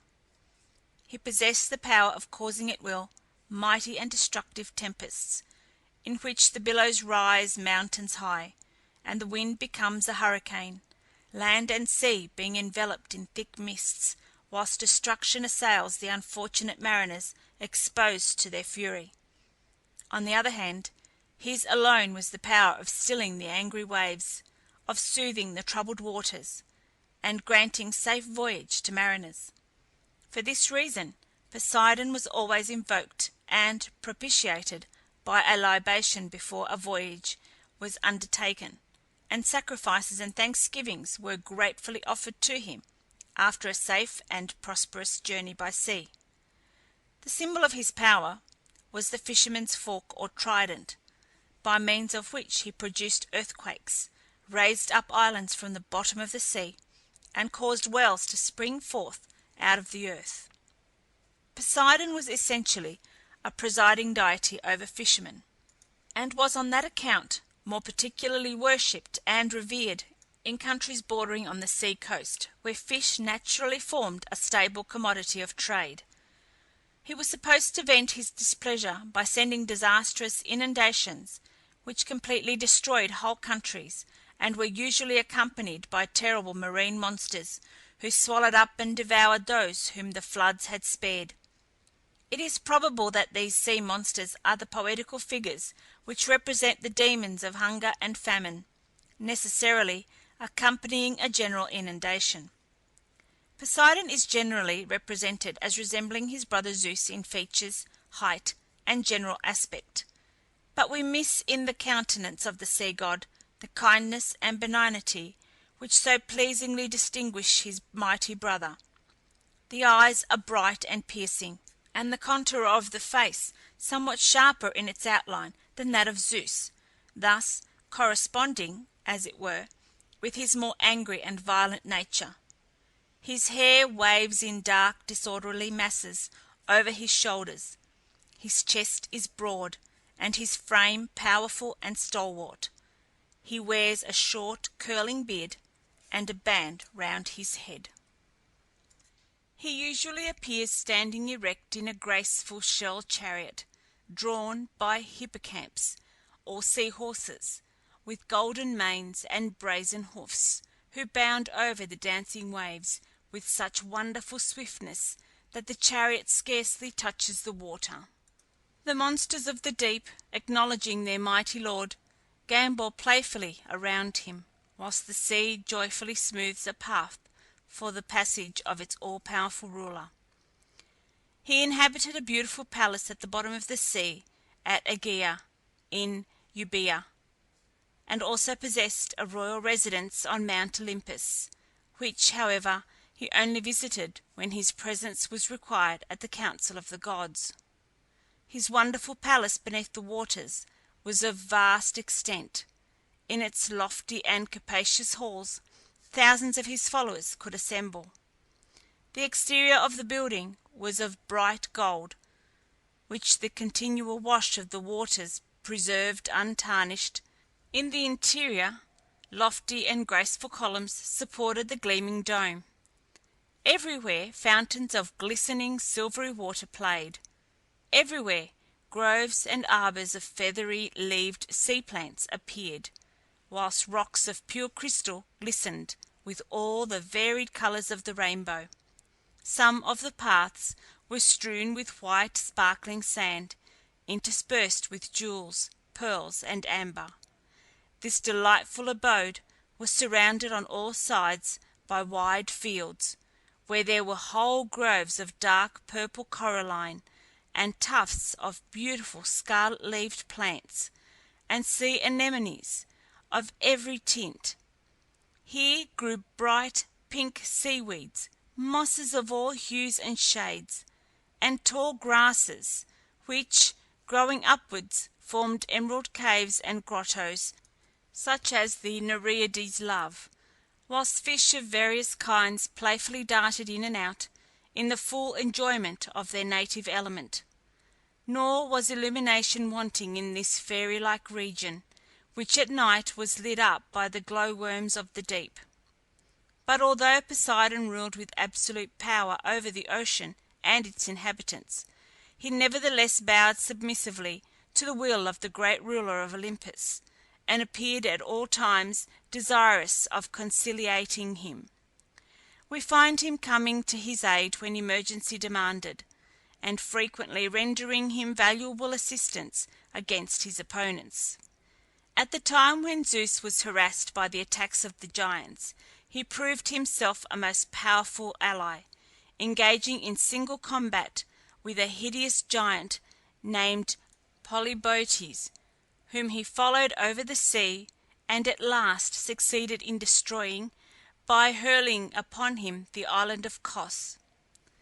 These amicable relations between the brothers were, however, sometimes interrupted. Thus, for instance, upon one occasion Poseidon joined Hera and Athene in a secret conspiracy to seize upon the ruler of heaven, place him in fetters, and deprive him of the sovereign power. The conspiracy being discovered, Hera, as the chief instigator of this sacrilegious attempt on the divine person of Zeus, was severely chastised, and even beaten, by her enraged spouse, as a punishment for her rebellion and treachery, whilst Poseidon was condemned, for the space of a whole year, to forego his dominion over the sea, and it was at this time that, in conjunction with Apollo, he built for Laomedon the walls of Troy. Poseidon married a sea nymph named Amphitrite, whom he wooed under the form of a dolphin. She afterwards became jealous of a beautiful maiden called Scylla, who was beloved by Poseidon, and in order to revenge herself she threw some herbs into a well where Scylla was bathing, which had the effect of metamorphosing her into a monster of terrible aspect, having 12 feet, 6 heads, and 6 long necks, and a voice which resembled the bark of a dog. This awful monster is said to have inhabited a cave at a very great height in the famous rock which still bears her name, and was supposed to swoop down from her rocky eminence upon every ship that passed, and, with each of her 6 heads, to secure a victim. Amphitrite is often represented assisting Poseidon in attaching the seahorses to his chariot. The Cyclops, who have been already alluded to in the history of Cronus, were the sons of Poseidon and Amphitrite. They were a wild race of gigantic growth, similar in their nature to the earth-born giants, and had only 1 eye each in the middle of their foreheads. They led a lawless life, possessing neither social manners nor fear of the gods, and were the workmen of Hephaestus, whose workshop was supposed to be in the heart of the volcanic mountain Etna. Here we have another striking instance of the manner in which the Greeks personified the powers of nature, which they saw in active operation around them. They beheld with awe, mingled with astonishment, the fire, stones, and ashes which poured forth from the summit of this and other volcanic mountains, and, with their vivacity of imagination, found a solution of the mystery in the supposition that the god of fire must be busy at work with his men in the depths of the earth, and that the mighty flames which they beheld issued in this manner from his subterranean forge. The chief representative of the Cyclops was the man-eating monster Polyphemus, described by Homer as having been blinded and outwitted at last by Odysseus. This monster fell in love with a beautiful nymph called Galatea, but, as may be supposed, his addresses were not acceptable to the fair maiden, who rejected them in favour of a youth named Acis, upon which Polyphemus, with his usual barbarity, destroyed the life of his rival by throwing upon him a gigantic rock. The blood of the murdered Acis, gushing out of the rock, formed a stream which still bears his name. Triton, Rhoda, and Benthesisime were also children of Poseidon and Amphitrite. The sea god was the father of two giant sons called Otus and Ephialtes. When only 9 years old, they were said to be 27 cubits in height and 9 in breadth. These youthful giants were as rebellious as they were powerful, even presuming to threaten the gods themselves with hostilities. During the war of the Gigantomachia, they endeavoured to scale heaven by piling mighty mountains one upon another. Already they had succeeded in placing Mount Ossa on Olympus, and Pelion on Ossa. When this impious project was frustrated by Apollo, who destroyed them with his arrows, it was supposed that had not their lives been thus cut off before reaching maturity, their sacrilegious designs would have been carried into effect. Peleus and Neleus were also sons of Poseidon. Their mother Tyro was attached to the river god Enipeus, whose form Poseidon assumed, and thus won her love. Peleus became afterwards famous in the story of the Argonauts, and Neleus was the father of Nestor, who was distinguished in the Trojan War. The Greeks believed that it was to Poseidon they were indebted for the existence of the horse, which he is said to have produced in the following manner. Athene and Poseidon both claiming the right to name Cecropia, the ancient name of Athens, a violent dispute arose, which was finally settled by an assembly of the Olympian gods, who decided that whichever of the contending parties presented mankind with the most useful gift should obtain the privilege of naming the city. Upon this Poseidon struck the ground with his trident, and the horse sprang forth in all its untamed strength and graceful beauty. From the spot which Athene touched with her wand issued the olive tree, whereupon the gods unanimously awarded to her the victory, declaring her gift to be the emblem of peace and plenty, whilst that of Poseidon was thought to be the symbol of war and bloodshed. Athene accordingly called the city Athens after herself, and it has ever since retained this name. Poseidon tamed the horse for the use of mankind, and was believed to have taught men the art of managing horses by the bridle. The Isthmian games, so named because they were held on the Isthmus of Corinth, in which horse and chariot races were a distinguishing feature, were instituted in honour of Poseidon. He was more especially worshipped in the Peloponnesus, though universally revered throughout Greece, and in the south of Italy. His sacrifices were generally black and white bulls, also wild boars and rams. His usual attributes are the trident, horse, and dolphin. In some parts of Greece this divinity was identified with the sea god Nereus, for which reason the Nereides, or daughters of Nereus, are represented as accompanying him. End of section 9. Myths and Legends of Ancient Greece and Rome by EM Berens. Sea Divinities. Oceanus. Oceanus was the son of Uranus and Gaea. He was a personification of the ever-flowing stream, which, according to the primitive notions of the early Greeks, encircled the world, and from which sprang all the rivers and streams that watered the earth. He was married to Thetis, one of the Titans, and was the father of a numerous progeny called the Oceanides, who are said to have been 3,000 in number. He alone of all the Titans refrained from taking part against Zeus in the Titomachia, and was, on that account, the only one of the primeval divinities permitted to retain his dominion under the new dynasty. Nereus. Nereus appears to have been the personification of the sea in its calm and placid moods, and was, after Poseidon, the most important of the sea deities. He is represented as a kind and benevolent old man, possessing the gift of prophecy, and presiding more particularly over the Aegean Sea, of which he was considered to be the protecting spirit. There he dwelt with his wife Doris and their 50 blooming daughters, the Nereides, beneath the waves in a beautiful grotto palace, and was ever ready to assist distressed mariners in the hour of danger. Proteus. Proteus, more formally known as the Old Man of the Sea, was a son of Poseidon and gifted with prophetic power.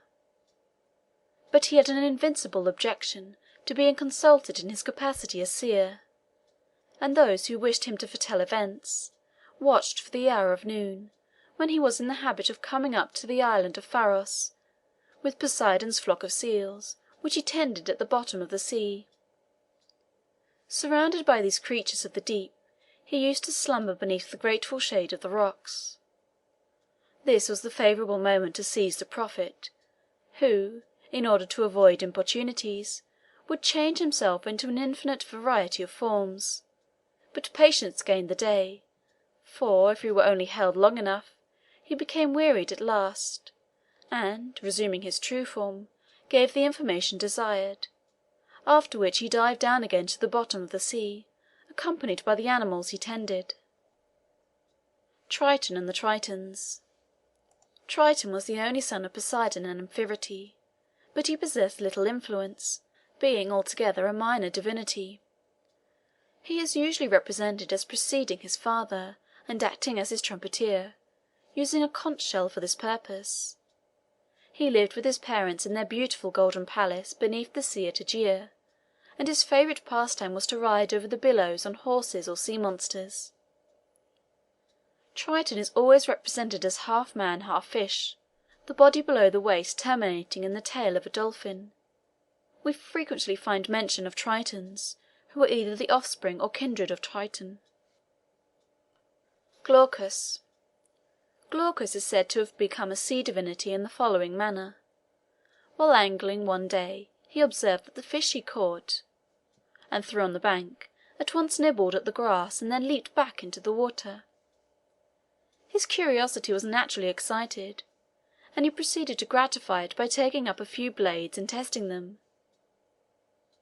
No sooner was this done, obeying an irresistible impulse, he precipitated himself into the deep and became a sea god. Like most sea divinities, he was gifted with prophetic power, and each year visited all the islands and coasts, with a train of marine monsters, foretelling all kinds of evil. Hence fishermen dreaded his approach, and endeavoured by prayer and fasting to avert the misfortunes which he prophesied. He is often represented floating on the billows, his body covered with mussels, seaweed, and shells, wearing a full beard and long flowing hair, and bitterly bewailing his immortality. Thetis. The silver-footed fair-haired Thetis, who plays an important part in the mythology of Greece, was the daughter of Nereus, or, as some assert, of Poseidon. Her grace and beauty were so remarkable that Zeus and Poseidon both sought an alliance with her, but, as it had been foretold that a son of hers would gain supremacy over his father, they relinquished their intentions, and she became the wife of Peleus, son of Aeacus. Like Proteus, Thetis possessed the power of transforming herself into a variety of different shapes, and when wooed by Peleus, she exerted this power in order to elude him.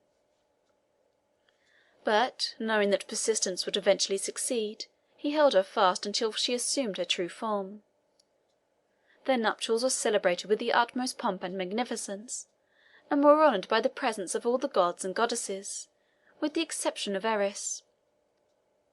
How the goddess of discord resented her exclusion from the marriage festivities has already been shown. Thetis ever retained great influence over the mighty Lord of Heaven, which, as we shall see hereafter, she used in favour of her renowned son Achilles in the Trojan War.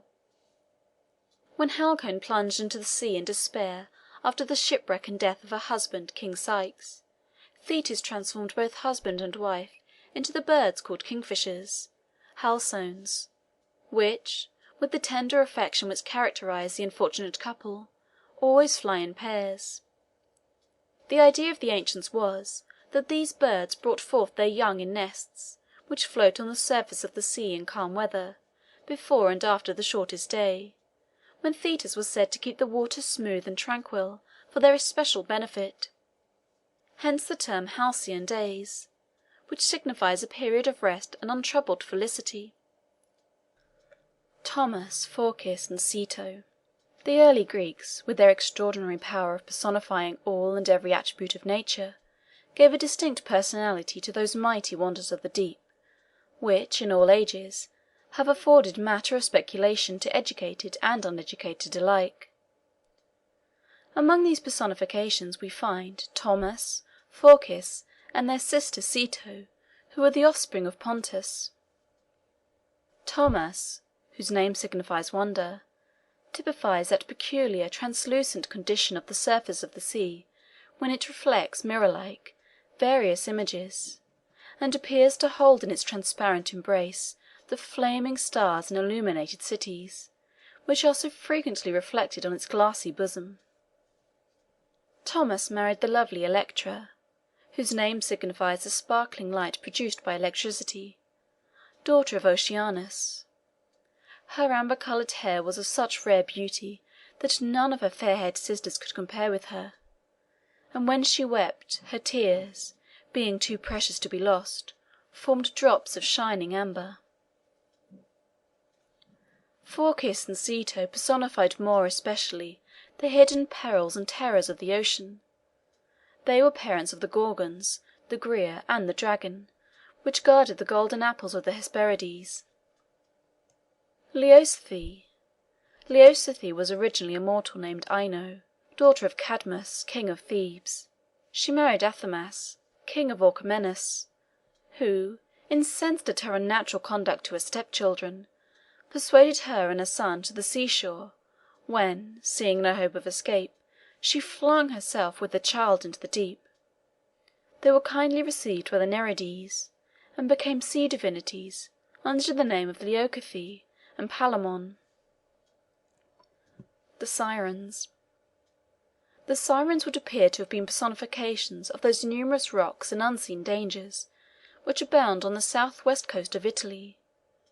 They were sea nymphs, with the upper part of the body that of a maiden, and the lower that of a sea-bird, having wings attached to their shoulders, and were endowed with such wonderful voices that their sweet songs are said to have lured mariners to destruction. Ares, Mars. Ares, the son of Zeus and Hera, was the god of war, who gloried in strife for its own sake. He loved the tumult and havoc of the battlefield, and delighted in slaughter and extermination. In fact, he presents no benevolent aspect which could possibly react favourably upon human life. Epic poets, in particular, represent the god of battles as a wild, ungovernable warrior, who passes through the armies like a whirlwind, hurling to the ground the brave and cowardly alike, destroying chariots and helmets, and triumphing over the terrible desolation which he produces. In all the myths concerning Ares, his sister Athene ever appears in opposition to him, endeavouring by every means in her power to defeat his bloodthirsty designs. Thus she assists the divine hero Diomedes at the siege of Troy to overcome Ares in battle, and so well does he profit by her timely aid that he succeeds in wounding the sanguinary war-god, who makes his exit from the field, roaring like 10,000 bulls. Ares appears to have been an object of aversion to all the gods of Olympus, Aphrodite alone excepted. As the son of Hera, he had inherited from his mother the strongest feelings of independence and contradiction, and as he took delight in upsetting that peaceful course of state life which was pre-eminently the care of Zeus to establish, he was naturally disliked and even hated by him. When wounded by Diomedes, as above related, he complains to his father, but receives no sympathy from the otherwise kindly and beneficent ruler of Olympus, who thus angrily addresses him: "Do not trouble me with thy complaints, thou who art of all the gods of Olympus most hateful to me, for thou delightest in naught save war and strife. The very spirit of thy mother lives in thee, and wert thou not my own son, long ago wouldst thou have lain deeper down in the bowels of the earth than the son of Uranus." Ares, upon one occasion, incurred the anger of Poseidon by slaying his son Halirrhothios, who had insulted Alcippe, the daughter of the war god. For this deed Poseidon summoned Ares to appear before the tribunal of the Olympic gods, which was held upon a hill in Athens. Ares was acquitted, and this event is supposed to have given rise to the name Areopagus, or Hill of Ares, which afterwards became so famous as a court of justice. In the Gigantomachia, Ares was defeated by the Alodi, the two giant sons of Poseidon, who put him in chains and kept him in prison for 13 months. Ares is represented as a man of youthful appearance. His tall, muscular form combines great strength with wonderful agility.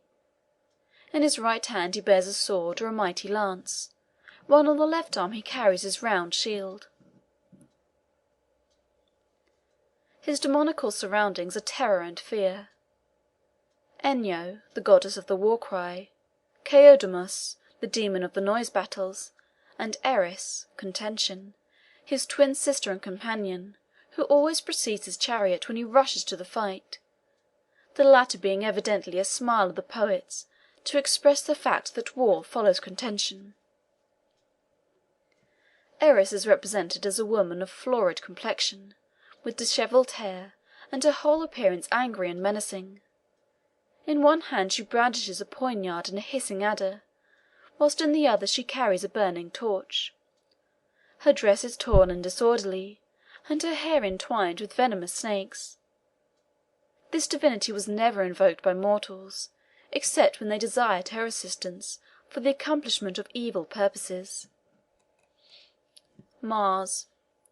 The Roman divinity most closely resembling the Greek Ares, and identified with him, was called Mars, Marmurs, and Mars-spitter or Father Mars. The earliest Italian tribes, who were mostly engaged in the pursuit of husbandry, regarded this deity more especially as the god of spring, who vanquished the powers of winter and encouraged the peaceful arts of agriculture. But with the Romans, who were an essentially warlike nation, Mars gradually lost his peaceful character, and, as god of war, attains after Jupiter the highest position among the Olympic gods. The Romans looked upon him as their special protector, and declared him to have been the father of Romulus and Remus, the founders of their city. But although he was especially worshipped in Rome as god of war, he still continued to preside over agriculture, and was also the protecting deity who watched over the welfare of the state. As the god who strode with warlike step to the battlefield, he was called Gradivus, from gradus, a step, it being popularly believed by the Romans that he himself marched before them to battle, and acted as their invisible protector. As the presiding deity over agriculture, he was styled Silvanus, whilst in his character as guardian of the state, he bore the name of Quirinus. The priests of Mars were 12 in number, and were called Salai, or the dancers, from the fact that sacred dances in full armour formed an important item in their peculiar ceremonial. This religious order, the members of which were always chosen from the noblest families in Rome, was first instituted by Numa Pompilius, who entrusted to their special charge the ancellai, or sacred shields. It is said that one morning, when Numa was imploring the protection of Jupiter for the newly founded city of Rome, the god of heaven, as though in answer to his prayer, sent down an oblong brazen shield, and, as it fell at the feet of the king, a voice was heard announcing that on its preservation depended the future safety and prosperity of Rome. In order, therefore, to lessen the chances of this sacred treasure being abstracted, Numa caused 11 more to be made exactly like it, which were then given into the care of the Salai. The assistance and protection of the god of war was always solemnly invoked before the departure of a Roman army for the field of battle, and any reverses of fortune were invariably ascribed to his anger, which was accordingly propitiated by means of extraordinary sin offerings and prayers. In Rome a field, called the Campus Martius, was dedicated to Mars. It was a large open space, in which armies were collected and reviewed, general assemblies of the people held, and the young nobility trained to martial exercises. The most celebrated and magnificent of the numerous temples built by the Romans in honour of this deity was the one erected by Augustus in the Forum, to commemorate the overthrow of the murderers of Caesar. Of all the existing statues of Mars, the most renowned is that in the Villa Ludovisi at Rome, in which he is represented as a powerful muscular man in the full vigour of youth. The attitude is that of thoughtful repose, but the short curly hair, dilated nostrils, and strongly marked features leave no doubt as to the force and turbulence of his character. At his feet the sculptor has placed the little god of love, who looks up all undaunted at the mighty war god, as though mischievously conscious that this unusually quiet mood is attributed to his influence. Religious festivals in honour of Mars were generally held in the month of March, but he had also a festival on the Ides of October, when chariot races took place, after which the right-hand horse of the team which had drawn the victorious chariot was sacrificed to him. In ancient times, human sacrifices, more especially prisoners of war, were offered to him, but, at a later period, this cruel practice was discontinued. The attributes of this divinity are the helmet, shield, and spear. The animals consecrated to him were the wolf, horse, vulture, and woodpecker.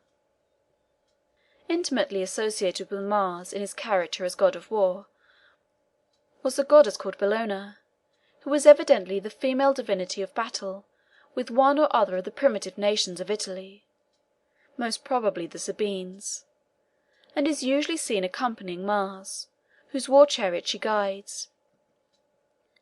Bellona appears on the battlefield, inspired with mad rage, cruelty, and the love of extermination. She is in full armour, her hair is dishevelled, and she bears a scourge in one hand and a lance in the other. A temple was erected to her on the Campus Martius. Before the entrance to this edifice stood a pillar, over which a spear was thrown when war was publicly declared. Nike, Victoria. Nike, the goddess of victory, was the daughter of the Titans Pallas and of Styx, the presiding nymph of the river of that name in the lower world. In her status, Nike somewhat resembles Athena, but may easily be recognized by her large graceful wings and flowing drapery, which is negligently fastened on her right shoulder, and only partially conceals her lovely form. In her left hand she holds aloft a crown of laurel, and in the right a palm branch. In ancient sculpture Nike is usually represented in connection with colossal statues of Zeus or Pallas Athene, in which case she is life-sized, and stands on a ball held in the open palm of the deity she accompanies. Sometimes she is represented engaged in inscribing the victory of a conqueror on his shield, her right foot being slightly raised and placed on a ball. A celebrated temple was erected to this divinity on the Acropolis at Athens, which is still to be seen, and is in excellent preservation. Victoria. Under the name of Victoria, Night was highly honoured by the Romans, with whom the love of conquest was an all-absorbing characteristic. There were several sanctuaries in Rome dedicated to her, the principal of which was on the Capitol, where it was the custom of generals, after success had attended their arms, to erect statues to the goddess in commemoration of their victories. The most magnificent of these statues was that raised by Augustus after the battle of Actium. A festival was celebrated in honour of Nike on the 12th of April. Section 11.